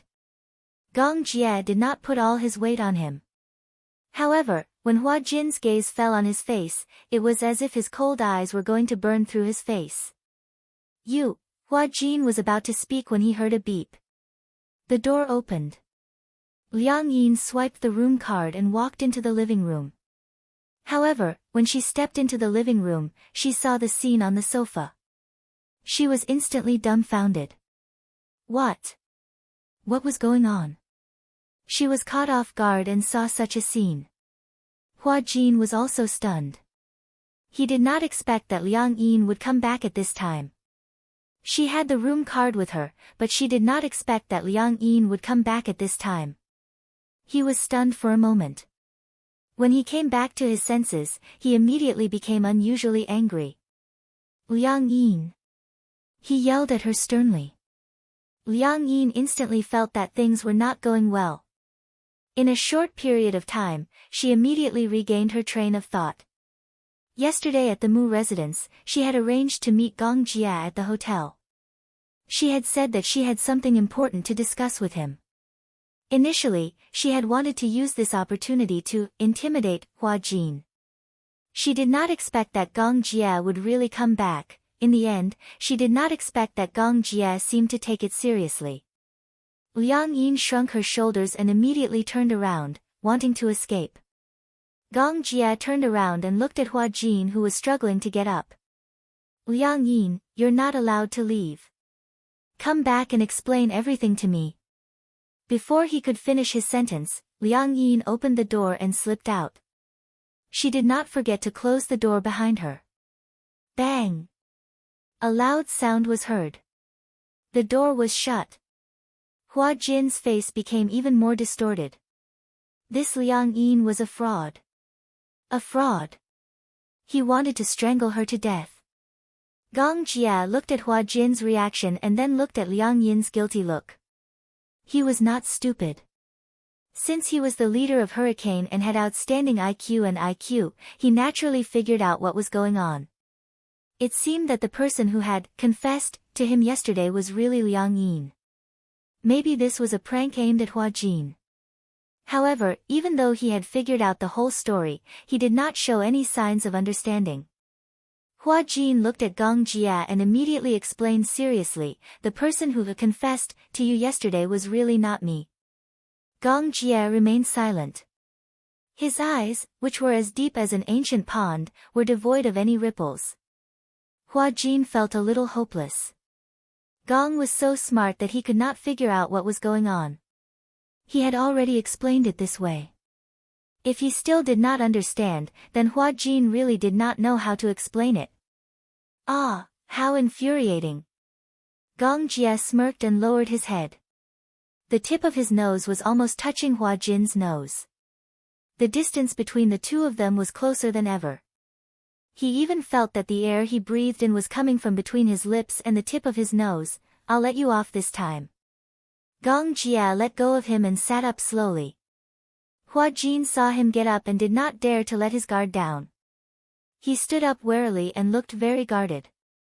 Gong Jie did not care about his vigilance. He stood up and walked towards the door. It was only after Gong Jie left the room that Hua Jin heaved a sigh of relief, feeling as if a heavy burden had been lifted from his shoulders. Pervert. Liang Yin went back to her room. She was restless. She stood up for a while and then paced back and forth. The doorbell suddenly rang. Chapter 39-39. Liang Yin was shocked, but she knew that Hua Jin must have come looking for her. She would have to face him sooner or later. Liang Yin clenched her fists and walked to the door. She opened the door with fear and trepidation, only to see Hua Jin standing at the door, glaring at her. The anger on his face was scarier than ever. Liang Yin. Here. Liang Yin stood at attention. Then, like a country bumpkin, she respectfully welcomed him into the room. Boss, don't be angry. This isn't. I was just kidding, but I didn't think that the joke would get out of hand. Hua Jin questioned, you had a date with Gong Jie yesterday. Liang Yin didn't dare to hide anything and nodded reluctantly. You were the one who asked him to meet at the hotel. Yeah, Liang Yin hurriedly explained, I really didn't think that he would come. What else did you do behind my back? I didn't do anything. Humph. Scam. Stupid teammate, how can you scam me like this? Hua Jin snorted angrily. However, when Liang Yin came back to her senses, she straightened her back. It was obvious that she had thought of something after hearing what he said. Suddenly, her anger flared up and she grabbed him by the collar. It was said that women changed their faces faster than flipping the pages of a book. Even Hua Jin didn't think that Liang Yin would change her face so suddenly. You're still talking about me? What about you? How did you scam me?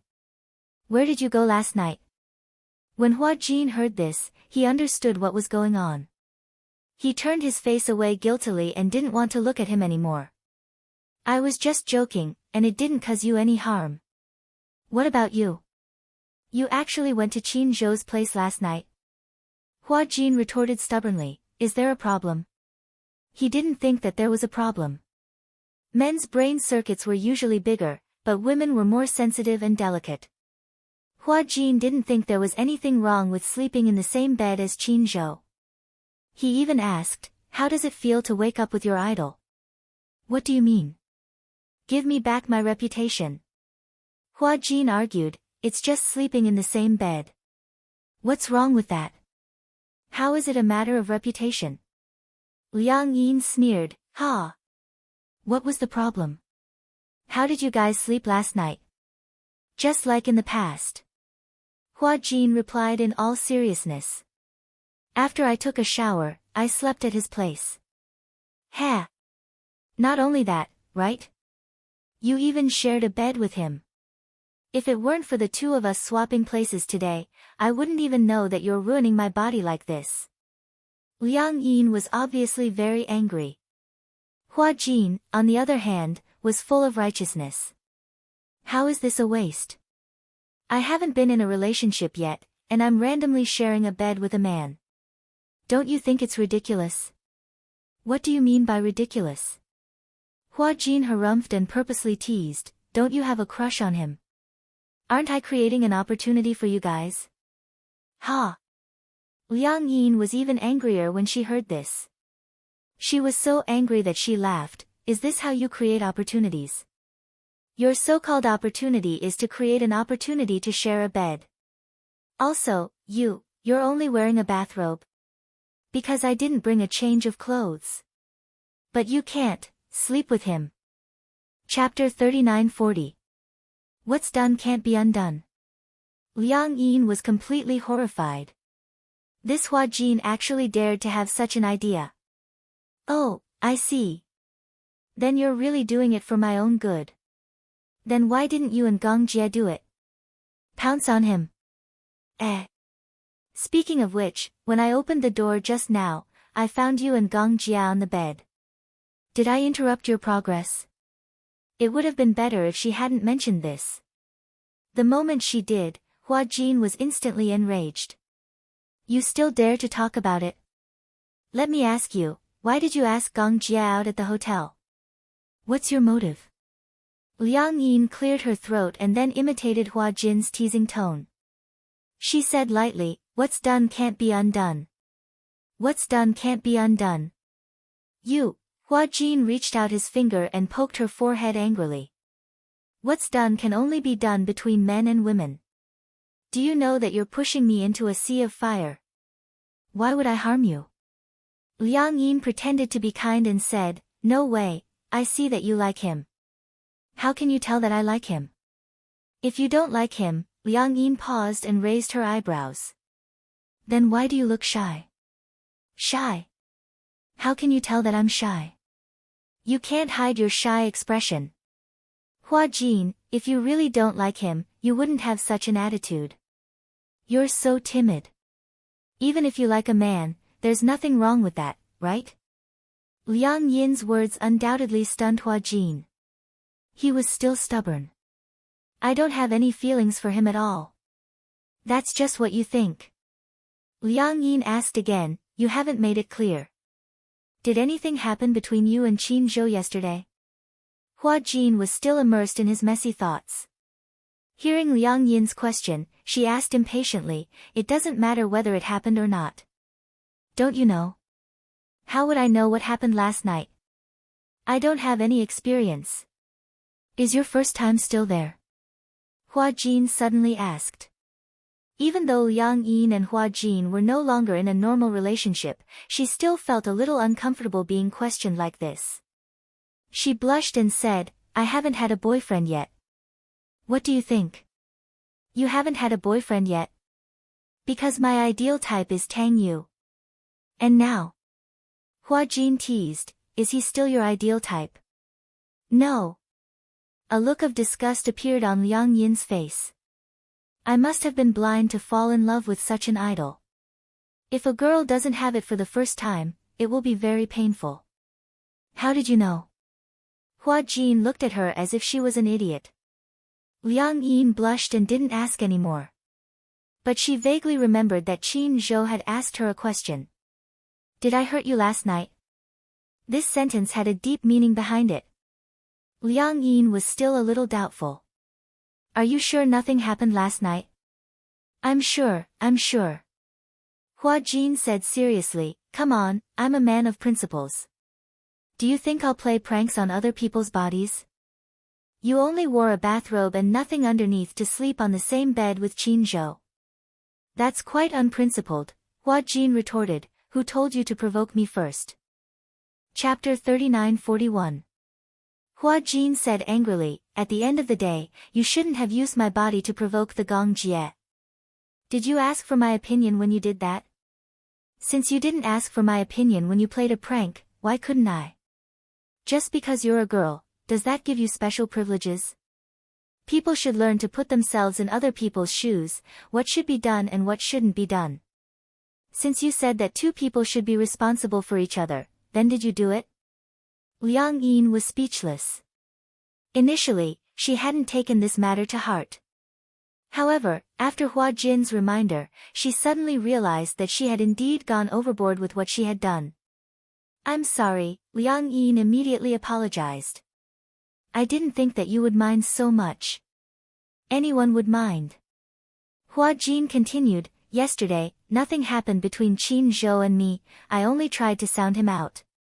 But he's so smart that he immediately guessed that I was trying to sound him out for you. Don't worry, even if the two of us slept on the same bed, nothing substantial happened, so it wouldn't be a big deal. But you said that you actually stole a kiss from the Gong Jie. You said that I went overboard, but I haven't said that you did. As Hua Jin said this, he sat down on the sofa, picked up the script on the table and started to read it seriously. Liang Yin didn't dare to disturb him, but she kept thinking about how to apologize to him and beg for his forgiveness.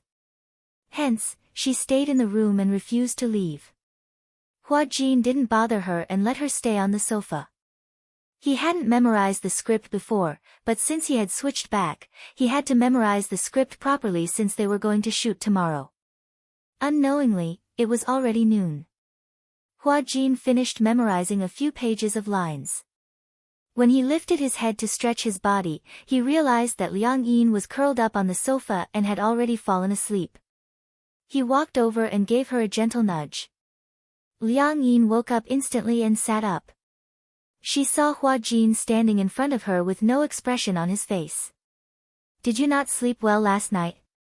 When Liang Yin heard this, she shook her head and said, no, I don't know. I just felt very sleepy, maybe there was nothing to do. Suddenly, she didn't need to memorize the script. Instead, she didn't feel relaxed and only bored. When Hua Jin heard this, he smiled and said, let's go out for lunch. After lunch, we'll rehearse. Oh, Liang Yin's question, you're not angry anymore? Yes. I'm very. Hua Jin then added, but men shouldn't stoop to a woman's level. She's she's I less tsss. And will sour. Since she had already said so, Hua Jin did not say anything else and changed the topic. What do you want to eat? Of. Okay. Oh, right. At the mention of pizza, Liang Yin suddenly smiled mischievously and said, Boss, I'm working for you. You haven't paid me yet. Oh. Hua Jin took out his cell phone and asked, Do you still remember your bank account number? Yeah, I remember. Why? Give it to me. Are you going to pay me? Chapter 3942. Hua Jin said generously, I'll transfer the money directly to your account. Okay. Liang Yin gave him her bank account number. Hua Jin held his cell phone. After a while, Liang Yin's cell phone beeped with a notification that the money had been transferred to her account. Liang Yin picked up her cell phone and glanced at it. It was a notification from her account that she had received $1 million. She was so shocked that her eyes widened. 1 million. Yeah. So much. Liang Yin had never seen so much money before and was dumbfounded. $1 million. She had only acted in a few scenes for him to earn so much money. Liang Yin felt that this money was like a pie that had fallen from the sky. You acted in 2 episodes for me. I told you before that we'll split the pay in half. $1 million for 2 episodes. As Hua Jin said this, his lips curled into a smile. Moreover, you acted very well. You deserve this pay. Liang Yin hugged her cell phone in surprise, her face full of happiness. Seeing her expression, Hua Jin couldn't help but laugh. Do you feel like you've suddenly become a nouveau riche? Ha! Did you know? Some people in my hometown demolished a few hundred square meters of private property. Guess how much it cost to demolish it? How much? $800,000. Hua Jin expressed his surprise. What kind of remote place is your hometown? Why is it only $800,000? Anyway, it's not far from the capital. But it's been developed into a highway. After all, to Liang Yin, getting $1 million after acting in such a small role was undoubtedly the same as winning the lottery. As Liang Yin said this, she stood up and patted Hua Jin's shoulder generously. Let's go, I'll treat you to pizza today. Yo, Boss Liang is so generous. There was a Western restaurant in the film studio complex. It was very secretive. Basically, it was a private room. Most paparazzi wouldn't be able to sneak in. Hence, most celebrities liked to dine at this Western restaurant. On the way, they bumped into some celebrities. When they saw Hua Jin, they greeted him respectfully. Although Hua Jin wasn't considered a veteran actor in the entertainment industry, his acting skills were one of the best among the new generation of male idols. The producers and directors in the industry thought highly of him and he had many roles. At the entrance of the Western restaurant, they bumped into the assistant director of Heavy Snow. Usually, in a film crew, most of the assistant directors were in charge of casting. Upon seeing Hua Jin, the assistant director grumbled to him. Something happened in the production crew recently. What happened? Hua Jin could not help but express his concern when he saw the assistant director's frown. Didn't you know? Li Jin was kicked out. It flew. Hua Jin was a little surprised. Oh, speaking of which, who is Li Jing? Oh, the director knew that Hua Jin usually did not get close to other actresses, so he mentioned, she's the one who played Gu Hunyao. Auntie. In the production crew, although Li Jin looked younger, she was still old. Hence, everyone in the crew called her Auntie. Why was she kicked out? Chapter 3943. The assistant director's face was full of worry as he said, Look, we've been choosing and choosing, but we haven't picked anyone.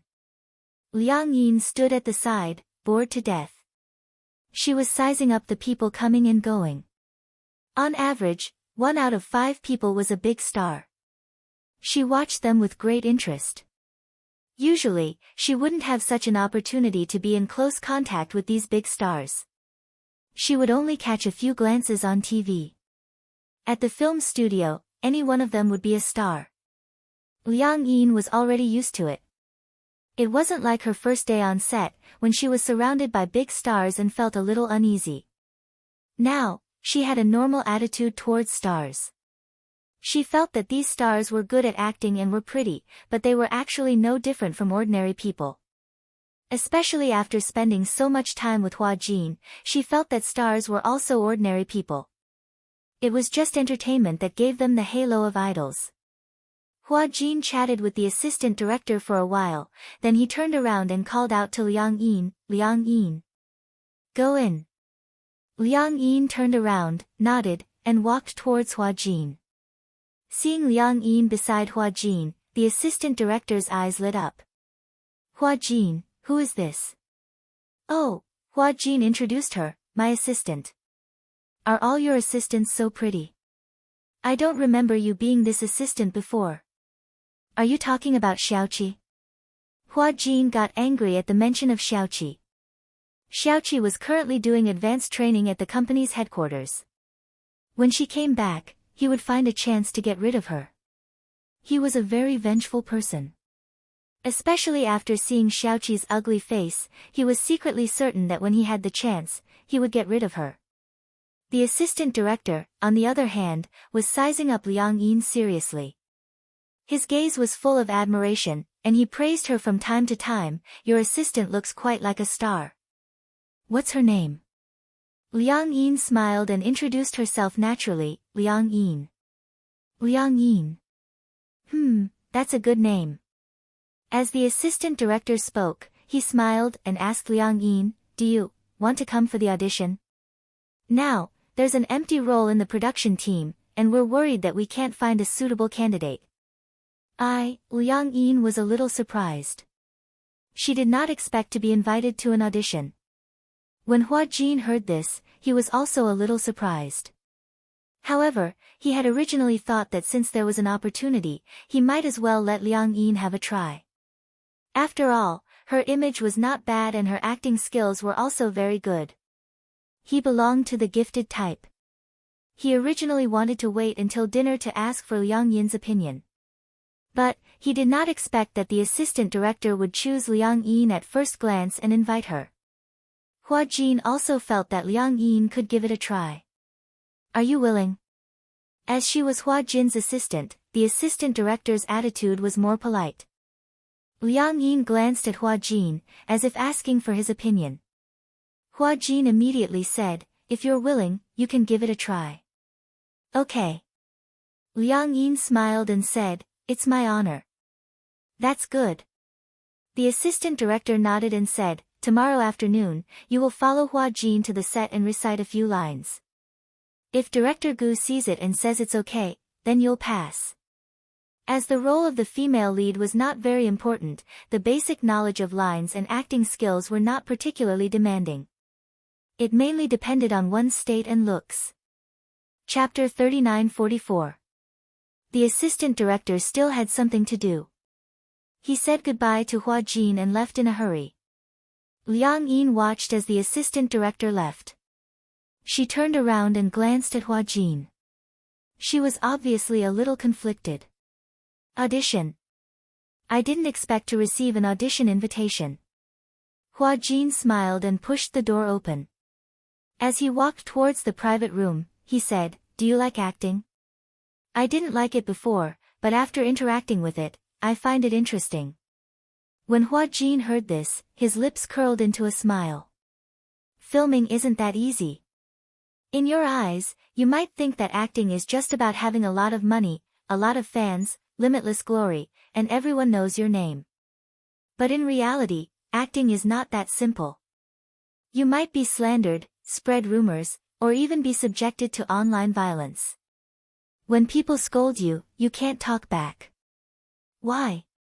Because you're a public figure." Hua Jin said, "Even if you use a fake account to scold people, you'll still suffer a lot if the netizens find out. That's scary. But if you have a strong background, no one will dare to touch you." "I don't have a strong background." Liang Yin was a little scared. After all, she didn't particularly like acting. She was interested in acting because the pay was high and sometimes she felt that acting was quite fun. But if it was really as scary as Hua Jin said, she was a little scared. But you can sign a contract with Qin Zhou. Hua Jin smiled mischievously. If you become his artist, won't you have a lot of opportunities to interact with him? Agent? An agent is the agent of an artist's career. A good agent has a lot of resources and can help you with everything outside of work. Liang Yin was a little moved when she heard this. She admired Qin Zhou. She felt that Qin Zhou had a very mature temperament. It was a charm that men of Tang Yu and Hua Jin's age didn't have. Many girls liked men who were older than them. Mature, steady, reliable, and gave them a sense of security. She wasn't a shy person. If she liked someone, she would say it directly. Is he willing to sign me? Hua Jin said, I'll help you find out later. All right. Liang Yin said with a smile, after it's done, I'll treat you to something delicious. Who cares? Also, keep your distance from me. If you cause another soul misalignment, I'll definitely jump off a building. When Liang Yin heard this, she also kept a distance from him with lingering fear. Especially when they passed by the fountain in the courtyard, the two of them were especially vigilant. As the saying goes, once bitten, twice shy. After lunch, the two of them went back home. Liang Yin accompanied Hua Jin to go through the script. Hua Jin also gave her the lines for Ubuteri. Liang Yin took it back and memorized it seriously. The next day, Hua Jin brought Liang Yin to the set. He acted, while Liang Yin was brought to the audition by the assistant director. When Hua Jin finished filming, he saw that Liang Yin was already sitting in the waiting area.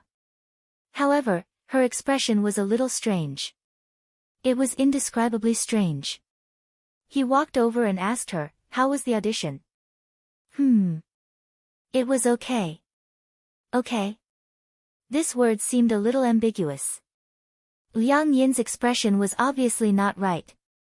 Chapter 39:45. Director Gu is quite satisfied with me, but the assistant director said that I did well in the audition. However, there is another person who wants the role. If I want to act, I have to go through a second round of auditions. A second round of auditions?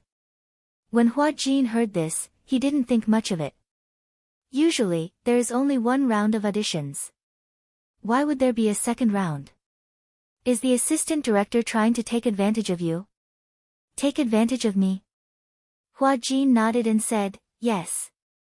After all, the roles in this production are all highly sought after. Basically, once you act in it, you will be famous. There are many small-time actresses who want to act in it, but Director Gu has always looked down on them. The assistant director has been racking his brains over this matter. I think he wants to use this opportunity to get some benefits from you. Money? Yes. I also thought that he wanted to use this as an excuse to ask me for packaging fees, so I asked him indirectly. He said that I don't need to pay for packaging fees. Hua Jin felt that it was even more strange. So when is the second round of auditions? Liang Yin answered honestly, tonight. Tonight? Yes, I'll go to his room. He said that he wants me to act one more time so that he can think about it carefully. As Liang Yin said this, her expression became even more strange. But won't it be too suspicious if I go to his room tonight? He won't want to sleep with me, will he? When Hua Jin heard this, his face darkened. He wants you to go to his room. Tonight? Yes. Do you even need to ask? When Hua Jin heard this, he was also very angry. He sat beside her and said, you're not allowed to go. He obviously wants to sleep with you. When you go into his room, you won't be able to tell how many people are in the room and whether you can walk out of it. This assistant director also had a criminal record. Rather than a criminal record, it was more like one was willing to be hit and the other was willing to be hit. As the assistant director, he was in charge of the casting process. Other than the roles that the sponsors and the director had assigned, the other roles depended on what he said. Naturally, there would be people who wanted to climb up the ladder. In fact, there were many of them. However, this assistant director was known for his ugly table manners in the industry. He was quite ruthless when it came to playing with women, especially when he used the excuse of discussing the script to invite two popular actresses to talk about the script. It would have been fine if it was just the unspoken rules, but he had already instructed the paparazzi to release the news in advance and take pictures of the two actresses following him into the hotel. Then, he held on to these photos and waited for the drama to finish filming and enter the promotional period. Then, he casually released these photos, but it was still considered a sensation for a while. In reality, no one cared about these two young actresses. All they cared about was the dark side of the entertainment industry that no one knew about. Because of this, the show became popular and was bought over by a media website at a high price. The viewership ratings also broke records. However, the reputations of these two young actresses had been completely ruined. They had been used as stepping stones, and there was no place for them to cry. Later on, she had plastic surgery, changed her name, and took on a few dramas, but they were all lukewarm. As for this assistant director, because of the unbreakable publicity, he was still doing well. The entertainment industry was like this. It was an abyss of suffering. It was easy to dodge a spear in the open, but hard to defend against a stab in the dark. In order to rise and fall in the industry, it depended on who was ruthless enough. Usually, those who stood at the top were those who could go all out. Chapter 39-46. Liang Yin still had a lingering fear when she heard this. Luckily, she had reported this matter to Hua Jin in advance because she also felt that it was quite suspicious. That was why she had her suspicions and told Hua Jin about it. She didn't expect that there would be so much involved. Then I won't go. Liang Yin knew that this opportunity was very precious. If she didn't go, she might even offend the assistant director. However, she really didn't want to come into contact with such things. If this was the price to pay for being famous, she was willing to give it up. Sigh. Liang Yin had underestimated her own experience. Hua Jin saw her disappointed look and comforted her, "It's okay. It's not like this role is the only thing you want. Later, I'll ask Qin Zhou to see if there are any vacancies in the cast." "No need." Liang Yin smiled and said, "Actually, I think being an assistant is pretty good. I can help you with the scenes and also be a bystander." In this industry, there were often some shocking things that could be gossiped about. Although it was quite world-shattering, Liang Yin was used to it. She enjoyed the gossip. Hua Jin didn't take it to heart. After all, Liang Yin didn't seem to take it to heart either. At night, Hua Jin was reading the script when his cell phone suddenly rang. He picked up the phone and realized that it was the assistant director. There were two assistant directors in the cast. One was in name and the other was in charge of casting and high-level affairs. His name was Meng Hao. Hua Jin didn't give him a contact number, but there was a group account in the cast. Looking at this account, Hua Jin recognized that it was Meng Hao. Usually, Meng Hao wouldn't call him unless it was something important. He guessed that this must have something to do with Liang Yin. When he picked up the phone, the other party asked directly, "Hua Jin, what's wrong with your assistant? Didn't you say that there's an audition tonight? Why don't I see her? Also, I can't get through to her cell phone.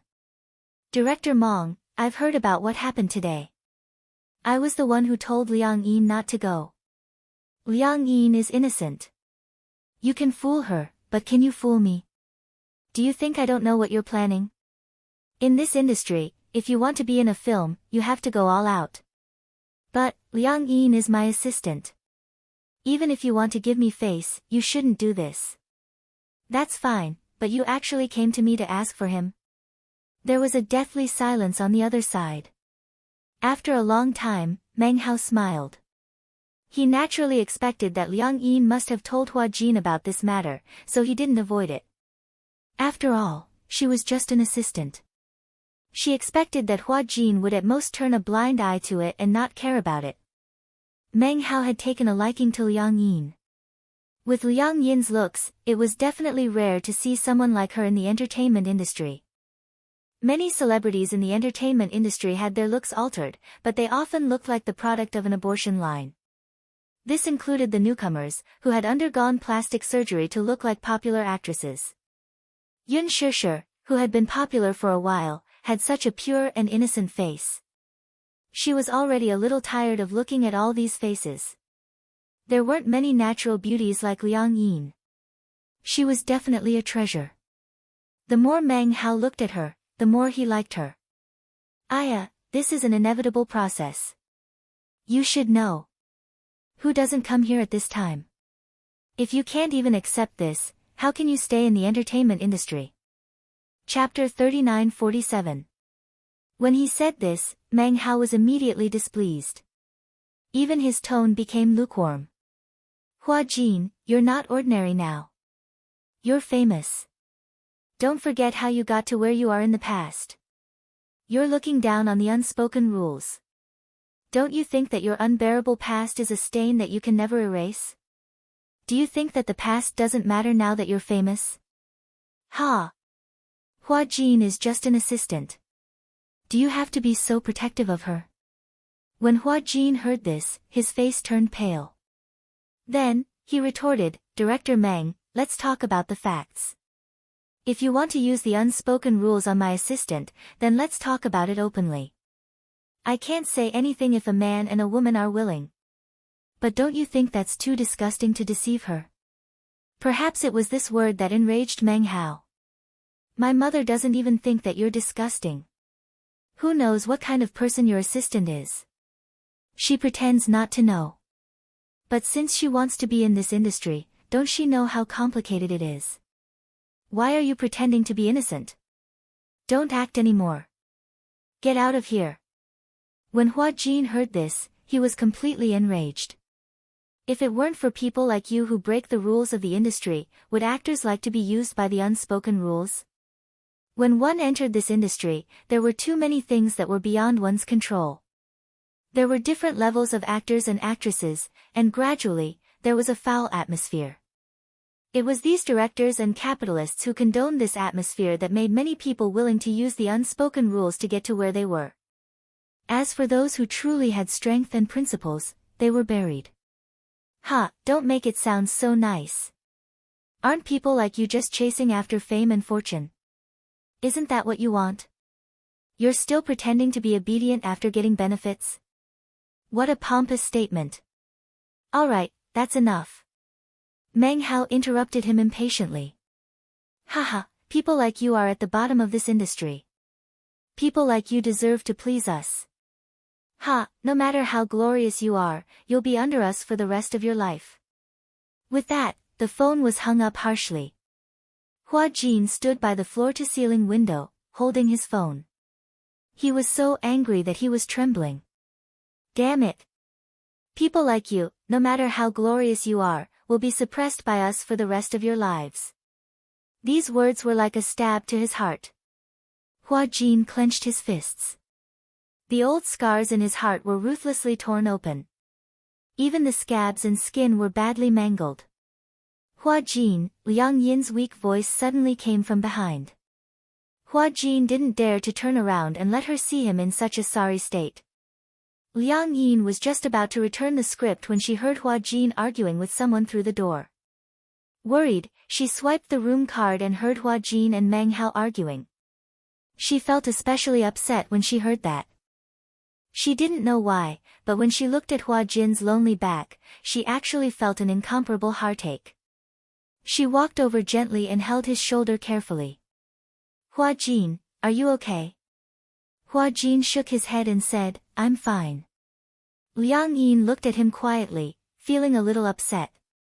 She remembered how Qin Zhou looked a little distressed when he talked about Hua Jin during breakfast in the morning. Actually, I don't manage artists anymore, but Hua Jin is the only one I've made an exception for. Chapter 39-48. She didn't like Hua Jin in the past because there were rumors that Hua Jin acted like a big shot and bullied newcomers and actors in the same crew. That was just his defiance. Defiance against the rules of the entertainment industry. defiance against those who were suppressing him. Unlike many other artists, he was forced to enter the entertainment industry. Even though he floated in the big dye vat that was the entertainment industry, he still managed to maintain the innocence of a child. Liang Yin knew about his past. No wonder he reacted so violently when he found out that the director had asked her to talk about the script at night. Liang Yin, I regret it. As Hua Jin spoke, he turned around with a sullen expression. You'd better never step into this industry. You can't afford to lose. He was the victim, so why did he have to drag Liang Yin into this? There was too much darkness and unfairness in this industry to begin with. Liang Yin shouldn't have stepped into this industry. Liang Yin paused for a moment and smiled. I used to think that you were a perverse and rebellious idle boy. Actually, Hua Jin, haven't you realized that you're a very gentle person? When Hua Jin heard this, he didn't understand why she said that. Gentle? Although you always say mean things, you've always been taking care of others. Thank you for thinking so much for me. Hua Jin and Liang Yin looked at each other and smiled. Liang Yin giggled and said, moreover, if I really enter the industry, many actresses won't be able to make a living.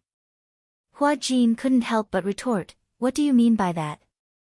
Look, someone with good acting skills and good looks like me gets paid so cheaply. Isn't it obvious that I'm stealing their jobs? When Hua Jin heard this, he couldn't help but laugh. Pfft. That's right. Liang Yin couldn't help but reach out her hand and rub his face as if she was coaxing a child.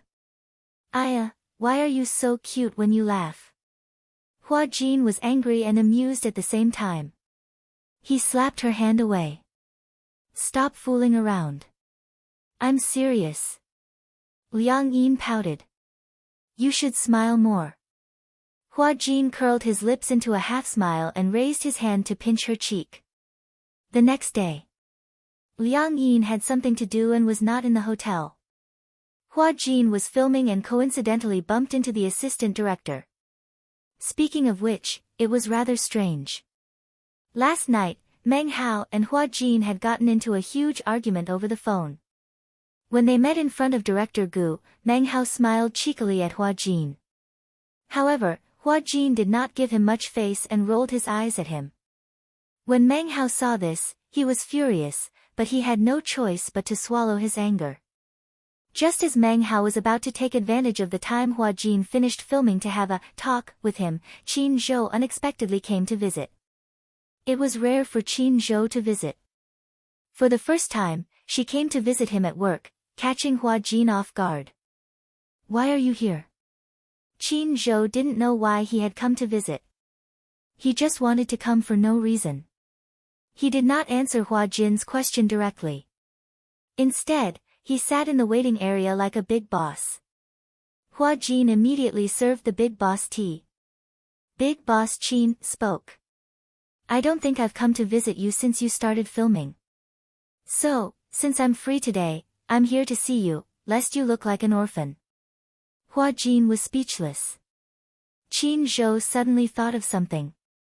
He recalled Hua Jin's reaction when he saw him and smiled. You seem to know that I already know about that matter. What matter? The matter that you've switched back. Chapter 39-49. You're such an astute person, how could you not notice that something was wrong? When Qin Zhou heard that, he felt that it made sense. What I said really came true. When I woke up in the morning, I realized that it had already been returned. Hua Jin still had some lingering fear. You can say that I borrowed your words. Then, Qin Zhou's lips suddenly curled into a sinister smile. Do you mean what you said? What do you mean? Do you mean what you said about me counts? Hua Jin did not react at first, but he nodded naturally. Yes, of course. Wait, he stared blankly with his eyes wide open. What do you mean? Qin Zhou reminded him calmly, I remember that you said that if you want to change back, you want to run naked. Hua Jin was petrified. He furrowed his eyebrows and said guiltily, it's just a joke. It's just a joke, how can you take it seriously? Are you a man? Yeah. Qin Zhou said disdainfully, a man's word is worth 1,000 gold, even if it's just a fart. Hua Jin controlled himself and immediately said, since you said so, what else can I say? Let's talk about this when we're back at the hotel. What's the point of going back to the hotel? Qin Zhou hinted with his eyes. Look, there are so many people here. Why don't you show off your body? Who knows, there might be reporters here, and tomorrow's headlines will be yours. Hua Jin could not help but shudder. He could even predict what the news would say about him. Popular young actor Hua Jin has mental disorder, stripped naked and ran naked on set, no way. Hua Jin's stand was firm. I was just joking, do you really want me to run naked? Qin Zhou said in an old-fashioned manner, who knows, if you run naked tomorrow, Huanyu's shares will double tomorrow. Hua Jin clenched his fists and complained, what a scary capitalist. Qin Zhou urged, enough, stop talking nonsense, hurry up. No. Strip. No. Strip. Qin Zhou seemed to take it seriously. He stood up all of a sudden. With his tall stature, his aura was almost 2 meters tall. Hua Jin was instantly terrified. He cupped his fists and begged for mercy, boss, don't be like this. I can even perform a striptease for you in the hotel. This. Are you serious or are you joking? Do you think I'm joking with you? Hua Jin immediately moved 3 feet away from him. Stop fooling around. Alright, stop messing around. Qin Zhou added, I'm really not interested in your body. Hua Jin, where's your little assistant? Qin Zhou returned to his seat and asked, why haven't I seen her today? She has something to do, so she has to go home. What is it? When Hua Jin heard this, he frowned and glanced at him suspiciously. He sniffed. Seeing him sniffing like a puppy, Qin Zhou said in disdain, what are you sniffing for? Adultery. The smell of love. Hua Jin winked and said, why are you so concerned about her today? Is it strange that I'm concerned about my employee? Hua Jin said seriously, even if she's your personal employee, it's strange for you to ask more than a second question.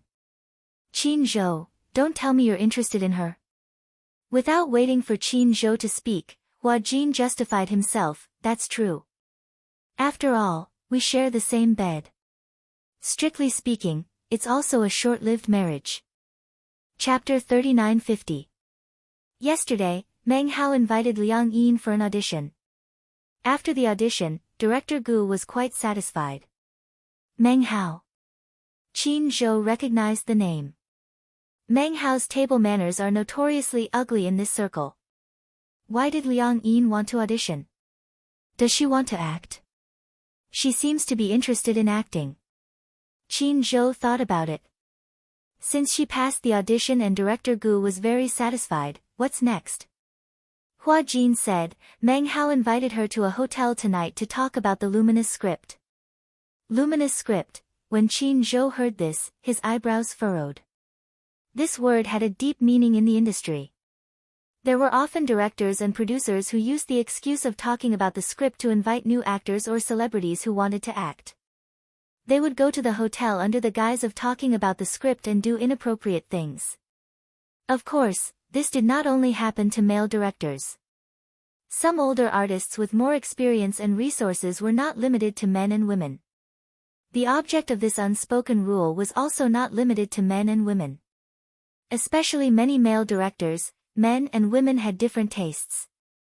The sexual orientation of many directors was a mystery. Qin Zhou knew that Meng Hao liked to play with women.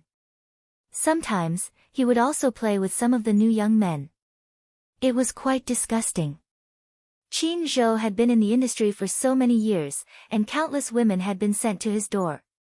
It was not that he was not moved, but he felt that it was dirty. It was not that he felt that those who did not hesitate to sell their bodies for fame and fame were dirty. It was that he felt that this kind of transaction was too dirty. He did not touch it. Although walking by the river often, who would not wet their shoes? But Qin Zhou did not know what it was. It was as if he was made of steel, and his determination was extremely terrifying. However, there was one thing that everyone in the industry tacitly agreed on. No one dared to touch Qin Zhou's people. No matter how low their status was, as long as they were under Qin Zhou, no matter how crazy they were, they would not dare to touch a hair on them. Therefore, many newcomers who signed with Huan Yu dreamed of being under Qin Zhou. Because if they became Qin Zhou's artists, not only would the resources be explosively good, but they would also not have to go through those ugly unspoken rules. In this industry, even if they did not take the initiative to offer themselves, sometimes they could not help but be selected by the boss. They had to accompany him. If he didn't accompany them, it meant that he wasn't giving them any face.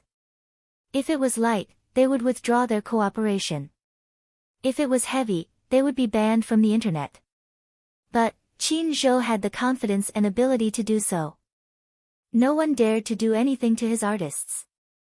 Even if there were some that didn't know what was good for them, they would be beaten back in a few seconds. How dare Meng Hao? I wonder who Liang Yin belongs to. Although Liang Yin was only Hua Jin's assistant on the surface, since she was Hua Jin's assistant, Liang Yin's people were also his people. Meng Hao actually dared to have such an idea. No wonder he saw Meng Hao heading towards Hua Jin's resting place when he arrived. I had a fight with Meng Hao yesterday. What is it? He scolded me for not being tactful. Hua Jin was like a primary school student complaining to his teacher. He told Qin Zhou about his argument with Meng Hao last night. When Qin Zhou heard this, his expression did not change, but it was obvious that he was angry. Alright, I got it. He said, I'll handle it. Just focus on your acting. When Hua Jin heard this, he nodded silently. In the afternoon, Qin Zhou asked Meng Hao to meet. When Meng Hao found out that Qin Zhou had summoned him, he felt a little guilty. Chapter 39:51. It would be fine if Hua Jin didn't take it to heart. But if he took it to heart and word got to Qin Zhou, he would be in deep trouble. Who was Qin Zhou? He was the boss of Huan Yu. Although Huan Yu was a branch of Xingyu Financial Group on the surface, and Mu Yazhe was the main legal representative of Huan Yu, in fact, the real power of Huan Yu had long been in Qin Zhou's hands. Mu Yazhe had already handed over the real power of Huan Yu to Qin Zhou. If it weren't for their strong friendship, he would never have ceded such a big Huan Yu to Qin Zhou. This showed that Qin Zhou and Mu Yazhe had a good relationship. Most importantly, everyone knew that Mu Yazhe's wife, Yun Shishir, was an artist under Qin Zhou. Although Yun Shishir did not stop acting after giving birth to a little princess, she was no longer as active as before. She would occasionally take on high-quality female lead roles or attend some charity events. Basically, she would decline to participate in variety shows. It could be said that she had pretty much disappeared without a trace. But under Qin Zhou's operation, as long as Yun Shishir acted in a TV series or movie, it would definitely be the most popular. Whether it was the ratings or the box office, they were all second to none. What a terrifying operation to create such a situation. Qin Zhou was now mainly in charge of the operation of Huan Yu. The only artist who was more active under him was Hua Jin. It could be said that Qin Zhou's focus now was all on Hua Jin. Meng Hao was also sure that offending Hua Jin would undoubtedly offend Qin Zhou indirectly. So, the next day, he thought about trying to apologize to Hua Jin. In the end, in front of Director Gu, Hua Jin didn't even pay attention to him. Meng Hao was embarrassed. Director Gu also realized that something was wrong and couldn't help but ask what was going on and if he had offended Hua Jin. How could Meng Hao admit it? He was still angry. He had obviously lowered his status, but Hua Jin didn't even look at him, which made him very embarrassed. Director Gu added, "Luckily, you didn't offend Hua Jin. If you had offended Hua Jin, it would be equivalent to offending Qin Zhou." The consequences of offending Qin Zhou were self-evident. Meng Hao couldn't sit still anymore. Therefore, he thought of looking for an opportunity to have a good chat with Hua Jin and get closer to him. In the end, when she went to the waiting area, she bumped into Qin Zhou. She quickly left with her tail between her legs. Not long after, he received a call from Qin Zhou. On the phone, Qin Zhou's tone was still calm, saying that he had something to discuss with him. Meng Hao suddenly had a bad premonition. He felt that Qin Zhou's invitation to him was more like a hangmen banquet. Although Meng Hao felt guilty, he still mustered up his courage and perfunctorily replied. No matter what, since Qin Zhou had asked him out, he had to go. Qin Zhou was also here. The two of them met at a coffee shop near the set. As soon as Qin Zhou sat down, Meng Hao's entire body tensed up. The man in front of him was clearly in his 30s, but he still looked like he was in his 20s. He was even older than Hua Jin. However, even though he looked young, his body had a dignified aura. Even though he was smiling, it still made people shudder. Meng Hao respectfully handed him a cigarette. Chapter 3952. As Meng Hao spoke, he was about to light the cigarette. Qin Zhou did not take the cigarette. Instead, he lit a cigarette, took a puff, and gently flicked it into the ashtray. He narrowed his eyes and asked, I heard that you went for an audition with Liang Yin. Is that true? When he heard that Qin Zhou had indeed asked him out for an audition, he could not sit still any longer. Yes, Qin Zhou exhaled a puff of smoke and said casually, I also heard that you asked her to meet you at a hotel tonight for the second audition. Yes. She is not familiar with the script, so I wanted to take it a step further. Meng Hao found an excuse, but this excuse was clearly useless in front of Qin Zhou. A step further. Qin Zhou caught on to these three words and became interested. What step further? I heard that director Meng has some rules. I heard that the real audition is usually done in bed. Meng Hao's sitting posture became more anxious. He quickly changed the topic. This Liang Yin, could she be one of CEO Qin's people? Qin Zhou knocked on the table to remind him not to play tricks. I'm not asking you a question. You haven't answered. Meng Hao immediately laughed awkwardly. CEO Qin, what are you talking about? What do you mean by audition in bed? CEO Qin should know the rules of this industry. In our line of work, we face a lot of pressure every day when we're casting. Moreover, these women come to us one after another. In other words, Meng Hao was pushing the blame onto Liang Yin, implying that Liang Yin had come to him on her own accord. Qin Zhou was even more displeased when he heard this. What you're saying is that my men are going to send themselves to your doorstep for you to infiltrate. Meng Hao couldn't sit still anymore. Isn't that? I didn't even touch her with a finger. Meng Hao frowned and decided to be frank. Boss Qin, I've figured out why you asked me to meet you this time. You're here to seek justice for Liang Yin, aren't you? Since that's what you mean, I think you're making a mountain out of a molehill. This matter hasn't even happened yet. However, after hearing what you said, I also know that from now on, as long as it's your people, even if it's just a small assistant, I won't dare to touch them. I'll give you my word, all right. He felt a little aggrieved. If he slept with this person, then he would feel a little guilty when they came knocking on his door. However, before he could even take a bite of the fat meat in front of him, Qin Zhou had already interrogated him. He couldn't help but feel a little displeased. Qin Zhou saw the change in his expression. Qin Zhou raised his eyebrows, picked up the coffee cup and took a sip. There was a long silence. Meng Hao couldn't sit still any longer. He stood up and bowed to Qin Zhou. There's still work to be done on set. I'm in a hurry to go back. Chairman Qin, please take a seat first. As he spoke, he pretended to leave. Qin Zhou, on the other hand, appeared to be neither hurried nor slow. He did not even lift his eyelids as he asked, Did I allow you to leave? I remember when we first met, you were still a small-time producer. Now that you've been promoted to assistant director and have more experience, you're looking down on others. Huh? Chapter 3953. He had originally wanted to find an excuse to leave, but now that Qin Zhou had said that, how could he dare to leave? He didn't even know if he could walk out of this cafe. It was said that Qin Zhou's methods were ruthless. In the industry, no one dared to provoke him because he always won by surprise, making it impossible to guard against him. It wasn't that he liked to backstab people. Instead, he used his power to oppress people. Qin Zhou had a lot of power, and he knew that he had a lot of power.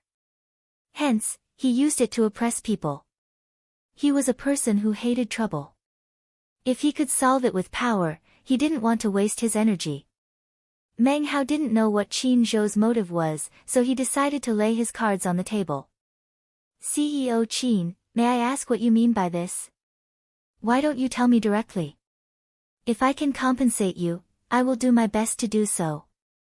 Qin Zhou said slowly, I'm just a little surprised. I didn't think that there would be someone in this industry who would dare to offend my people. That's why I find it a little unbelievable. Meng Hao quickly said, I didn't think of it at first. Now I know that I didn't know the rules. Next time, I definitely won't do it again. Qin Zhou said, I think that since she has passed the interview, Director Gu is quite satisfied with Liang Yin's performance. Then, why don't we let her join the cast directly? However, after she joins the cast, please avoid her when you see her. When Meng Hao heard this and saw that Qin Zhou actually proposed this condition, he agreed 120%. Okay. From now on, I will treat Liang Yin like a grand aunt. Don't worry, I will definitely not let anyone make things difficult for her. After she joins the cast, give her the best assistant and makeup artist, understand? Okay. Also, the plot of Ubisoft Bird will be increased. This, Meng Hao looked a little hesitant. Qin Zhou looked at his troubled expression and immediately said, in the original novel, Ubisoft Bird was very important in the plot. In order to emphasize the role of the other female supporting character, the scriptwriter cut out many of her scenes. Meng Hao asked, CEO Qin, have you read the script? Yes. Okay. Meng Hao nodded with a serious expression. I'll get the editor to change the script when I get back. Okay. Then, Meng Hao asked cautiously, can I leave now? Qin Zhou didn't say anything, but he didn't ask him to stay either. Seeing that Qin Zhou had tacitly agreed, Meng Hao immediately left with his tail between his legs. In the evening, Liang Yin received a call from Meng Hao. She thought Meng Hao was calling to harass her, so she did not pick up. Not long after, Meng Hao sent a message to say that Qin Zhou had spoken to him in the afternoon. He solemnly apologized to Liang Yin and said that he could directly arrange for her to join the set. Moreover, he had already contacted the scriptwriter to change the plot. The plot of Ubutaro would become more serious. Liang Yin was shocked. She didn't expect that Meng Hao would call her to inform her that she would be joining the crew. However, she was still a little suspicious. Hence, she hurriedly called Hua Jin and told him about it. Hua Jin, on the other hand, was not surprised. He had also heard about it. It's probably because Qin Zhou talked to him today. Qin Zhou? Liang Yin was a little puzzled. Director Meng said that Qin Zhou was the one who looked for him. What happened? Chapter 3954. Liang Yin felt awkward. Why did you tell him about this? It's quite embarrassing. Why do you feel embarrassed? Hua Jin said half-jokingly, the director has taken a liking to you. This means that you are pretty and have the looks of a celebrity. Shouldn't you feel happy when you think about it? Liang Yin did not know whether to laugh or cry. She was more curious about Qin Zhou. What did he say to Director Meng today? I don't know what he said to Meng Hao, but Qin Zhou seemed to be very angry. I guess he went to reason with Meng Hao. Meng Hao was afraid of causing trouble, so he arranged for you to join the production team. To the production team, this should be an exception. I feel that Qin Zhou cares a lot about you. Don't talk nonsense. What do you mean I'm talking nonsense? You don't know that he actually came to visit me today for the first time. Hua Jin said angrily, you don't know that he rarely comes to visit me even though I've been in the production team for so long. He actually came to visit me today. Could it be that he has found his conscience? To Qin Zhou, Hua Jin should belong to the free-range type. Firstly, Hua Jin was more obedient and did not cause trouble, so he was not worried. Secondly, he had already arranged for work matters. He only needed to send the draft to his assistant's email and Hua Jin would follow the schedule. It was under such circumstances that Qin Zhou actually came to visit her. Who knew what he was thinking? Liang Yin, however, was still skeptical. Then, should I join the production team directly? Yes, you can join the production team directly. You don't have to worry about anything else. I heard that Qin Zhou even arranged an assistant for you. An assistant arranged by Meng Hao. Liang Yin was still worried. She felt that Meng Hao would not let her off so easily after being taken advantage of. Don't worry. Meng Hao won't dare to offend you. In the past, no one dared to offend Qin Zhou. Now that Qin Zhou is different from before, how dare Meng Hao? What a joke. What ability does he have? He's just a small assistant director. When Liang Yin heard this, she was a little dazed. At that time, she was filming on the set. When she went in and out of the film studio, she would often see women dressed to the nines. They would either hold the assistant director's hand or the producer's hand as they walked on the streets, smiling like flowers. Even such a small assistant director was enough to make them scramble like a flock of ducks. Now, based on Hua Jin's tone, the assistant director was actually a mere person.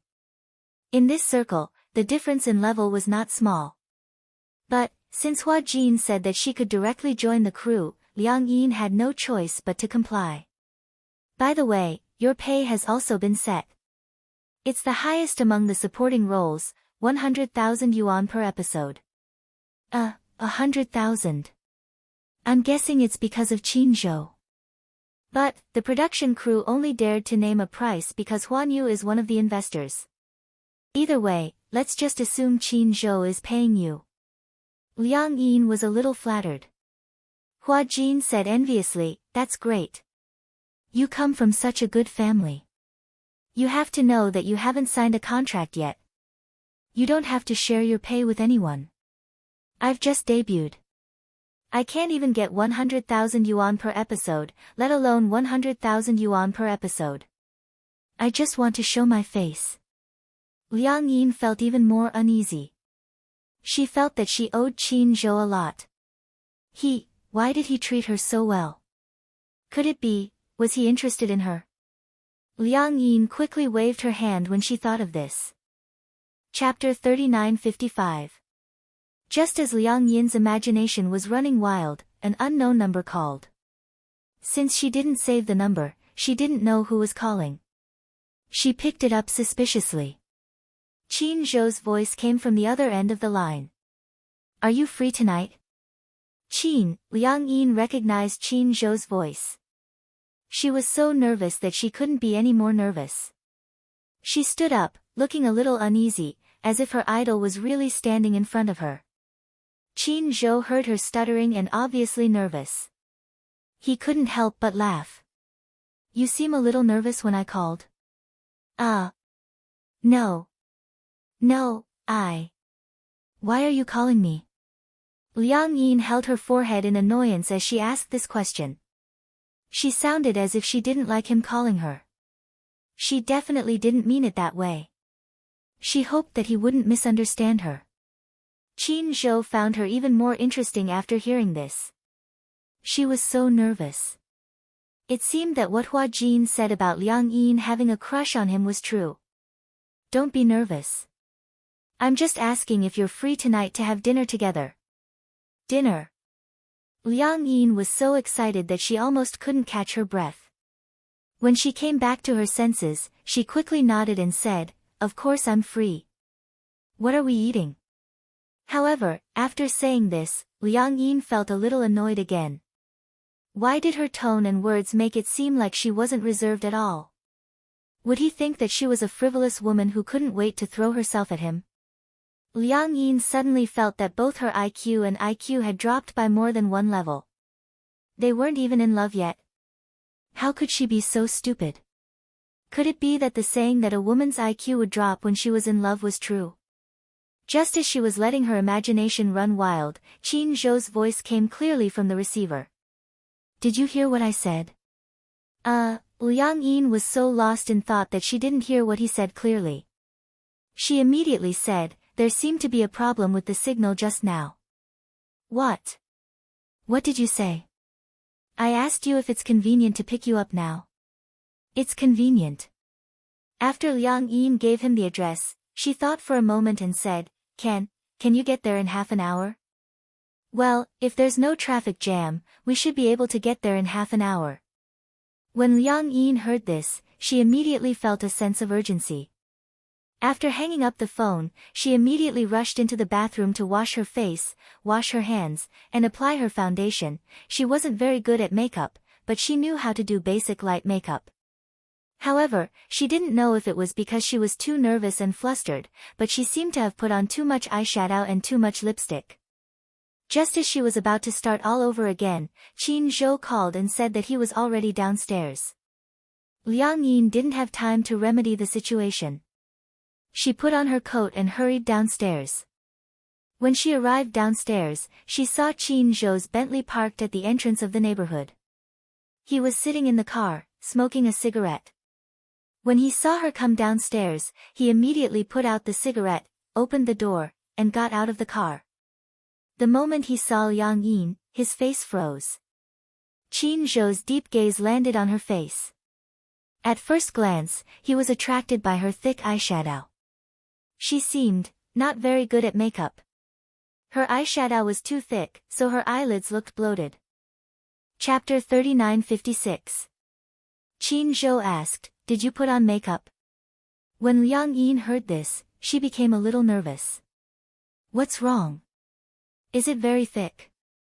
Qin Zhou touched the tip of his nose and said, Yeah, it's a little thick. Like a little tabby cat. Liang Yin covered her face guiltily. She didn't have a mirror with her, so she didn't know what to do. It's cold, let's get in the car first. As Qin Zhou said this, he unlocked the car. Liang Yin lowered her head and got into the car in frustration. However, for some reason, perhaps because she was worried that she would sit too close to him, the failed makeup on her face was clearly visible. When Qin Zhou got into the car and saw that she was sitting in the back seat, he was a little surprised. Why are you sitting in the back? Well, Liang Yin said guiltily, do you want me to go up and remove my makeup? I don't really know how to put on makeup. It seems too ugly. If you don't know how to put on makeup, why do you want to put on makeup? Qin Zhou retorted. Hearing this, Liang Yin felt even more dejected. It looked like she really did put on makeup that was very ugly. Otherwise, he wouldn't have said that. Oh no. She had wanted to put on some pretty makeup to leave a good impression on him. In the end, she hadn't expected that it would backfire. Just as she was feeling more dejected, Qin Zhou suddenly said, I think you look good with makeup. When Liang Yin heard this, she was stunned. She was a little surprised and in disbelief. Really? Qin Zhou nodded seriously and patted the front passenger seat. He smiled and said, Come and sit here. Oh, she obeyed and moved to the front passenger seat. Just as she sat down, she saw Qin Zhou's hand resting on the armrest. His fair and well-proportioned fingers looked like they were carved from jade. They were extremely beautiful. They were even prettier than a woman's hand. Liang Yin couldn't help but be entranced by them. Seeing that she kept staring at his hand, Qin Zhou also looked at his hand. He turned it over and asked, Why do you keep staring at my hand? Liang Yin came back to her senses and looked up. When she saw him staring straight at her, she quickly turned her head and looked straight ahead. She gulped nervously, feeling unbelievably nervous. She was so nervous that her heart was thundering. Because, your hands are beautiful. Really? Qin Zhou seemed to be used to it. There's no one who doesn't think my hands are pretty. Liang Yin smiled and rubbed her hands shyly. It was obvious that she didn't know how to act freely in front of him. Qin Zhou opened the armrest box. Inside the armrest box were some makeup tools, cotton pads, and a makeup plate. He took them out and said to her, "Let me help you touch up your makeup." Ah! Liang Yin did not react in time and was very surprised. "Do you know how to put on makeup?" "I know a little. In the past, when I was taking care of Xingzhe, I was busy, so I would help him touch up his makeup. So, I'm used to having these things prepared." At the mention of Xingzhe, loneliness flashed across Qin Zhou's eyes. Liang Yin carefully took out the unpackaged food from the armrest and looked at the mirror. In the mirror, she finally saw her face that was not properly made up. It was purple. No wonder Qin Zhou had been staring at her for so long. It was really unsightly. Qin Zhou said, "Turn around." Chapter 39:57. Her heart was beating faster and faster. As he was touching up her makeup, Qin Zhou was very close to her. She could even feel the gentle breath coming from his lips. It was warm, but it was boiling hot. Liang Yin was so nervous that she didn't dare to speak. Even her breathing was cautious. After Qin Zhou wiped away some of the puffy eyeshadow on her eyelids, he added some brown eyeshadow. It was very light, but it looked very natural. He then covered it with makeup powder. "It's done." It was done. Qin Zhou handed her the makeup mirror. Liang Yin picked it up and looked at herself. Oh my god! What a godly makeup touch-up! Originally, her makeup was very stiff. She didn't want to say that it was very erotic. She didn't expect it to become so delicate after his skillful hands. "You look good." Liang Yin felt a little ashamed. Even a man looked better than her in makeup. Her hands were so bad that they were hopeless. Qin Zhou smiled and said, "I think that with your talent, you don't need makeup unless it's a special occasion. You look very good without makeup." Liang Yin's face turned even redder. "What do you want to eat?" Qin Zhou said, "I remember that you like Western food." "Yeah.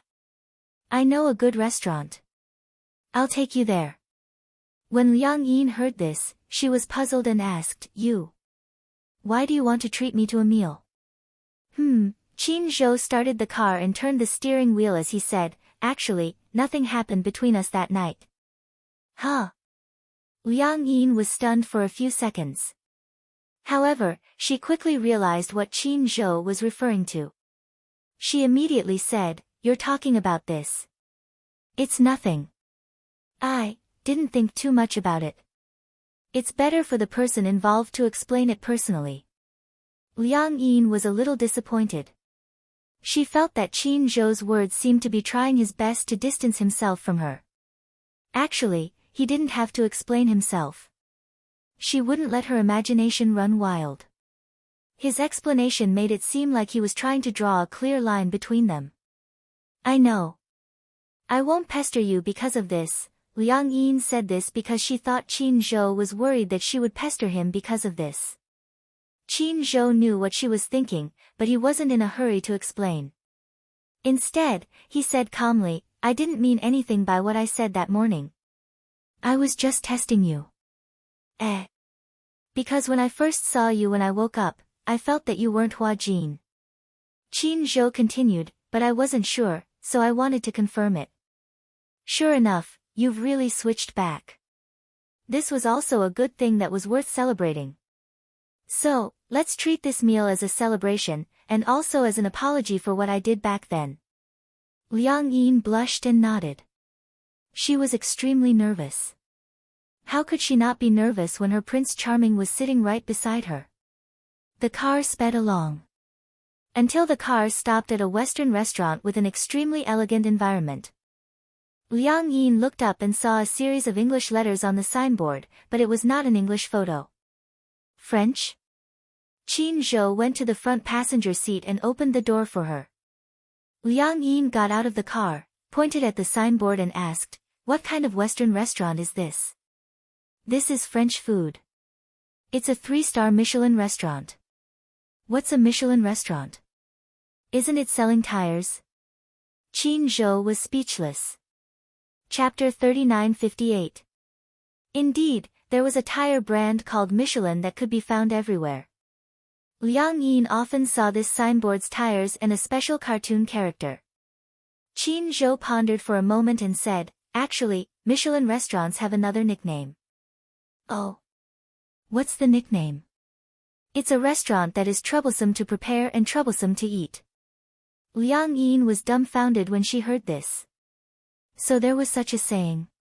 Michelin dishes might take a lot of effort to prepare, but if you eat, the dish will be gone in a few seconds. Will you not be full?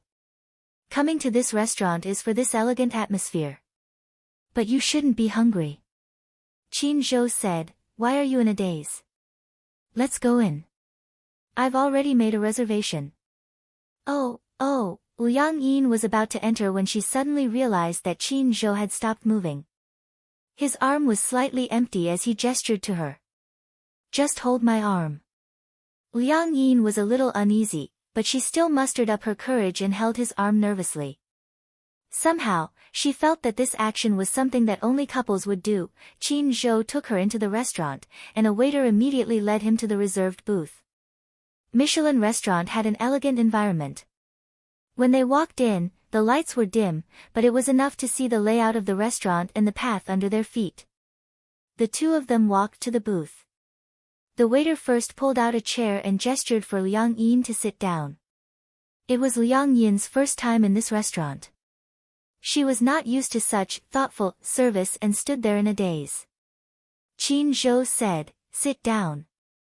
Only then did Liang Yin dare to sit down. Just as she sat down, the waiter adjusted the seat for her and walked to Qin Zhou's side to pull out a chair for him to sit down. The service was too thoughtful. There was a kind of, the sense of ceremony of European royalty. The service of this Michelin restaurant prioritized the ladies. In the same booth, the ladies would be prioritized before the men.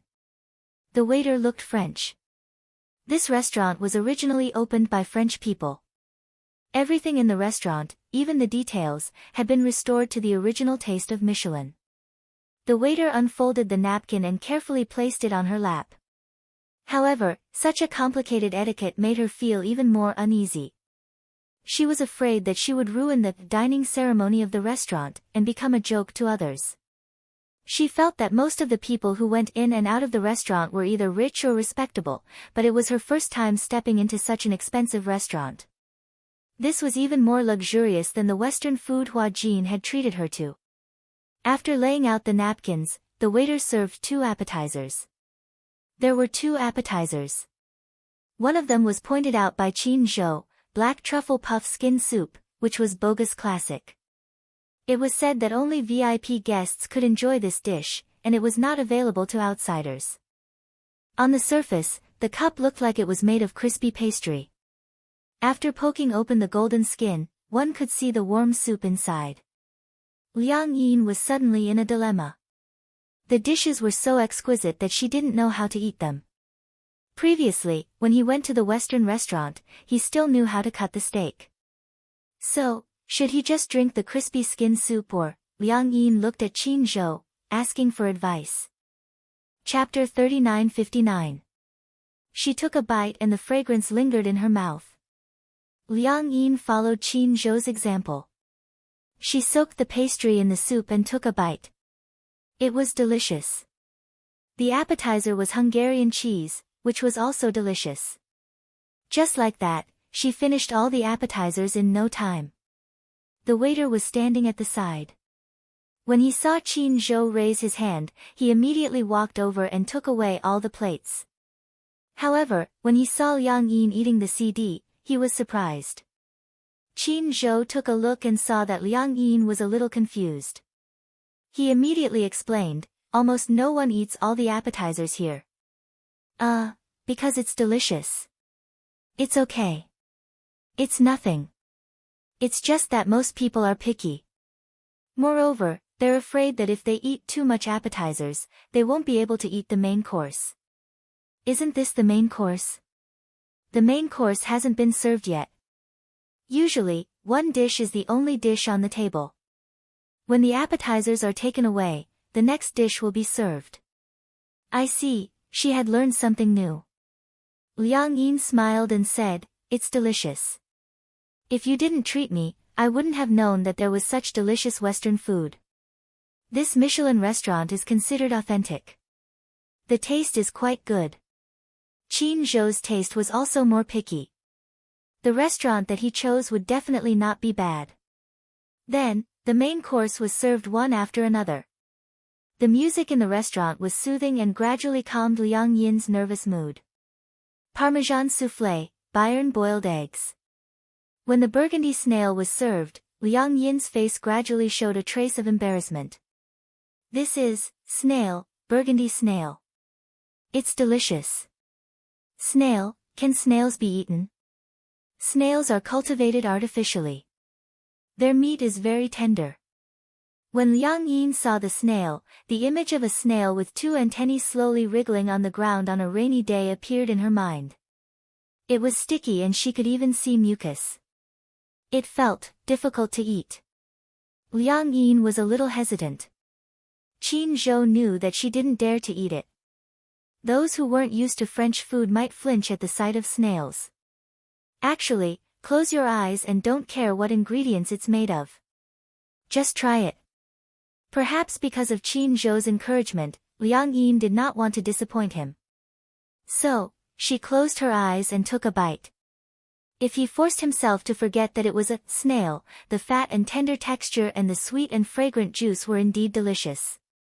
However, when he thought about the appearance of the snail, he still found it hard to swallow. However, Liang Yin obviously gave him face and swallowed it.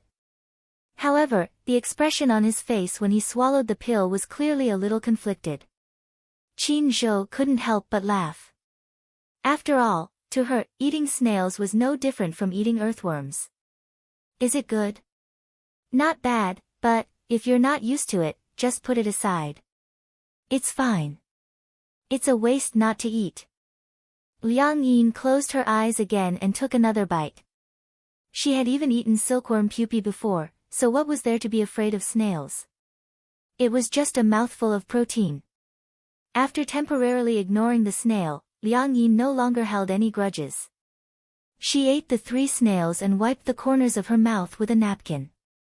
Actually, if you ignore the fact that it's a snail, this dish is quite delicious. Qin Zhou pursed his lips and smiled. He raised his wine glass.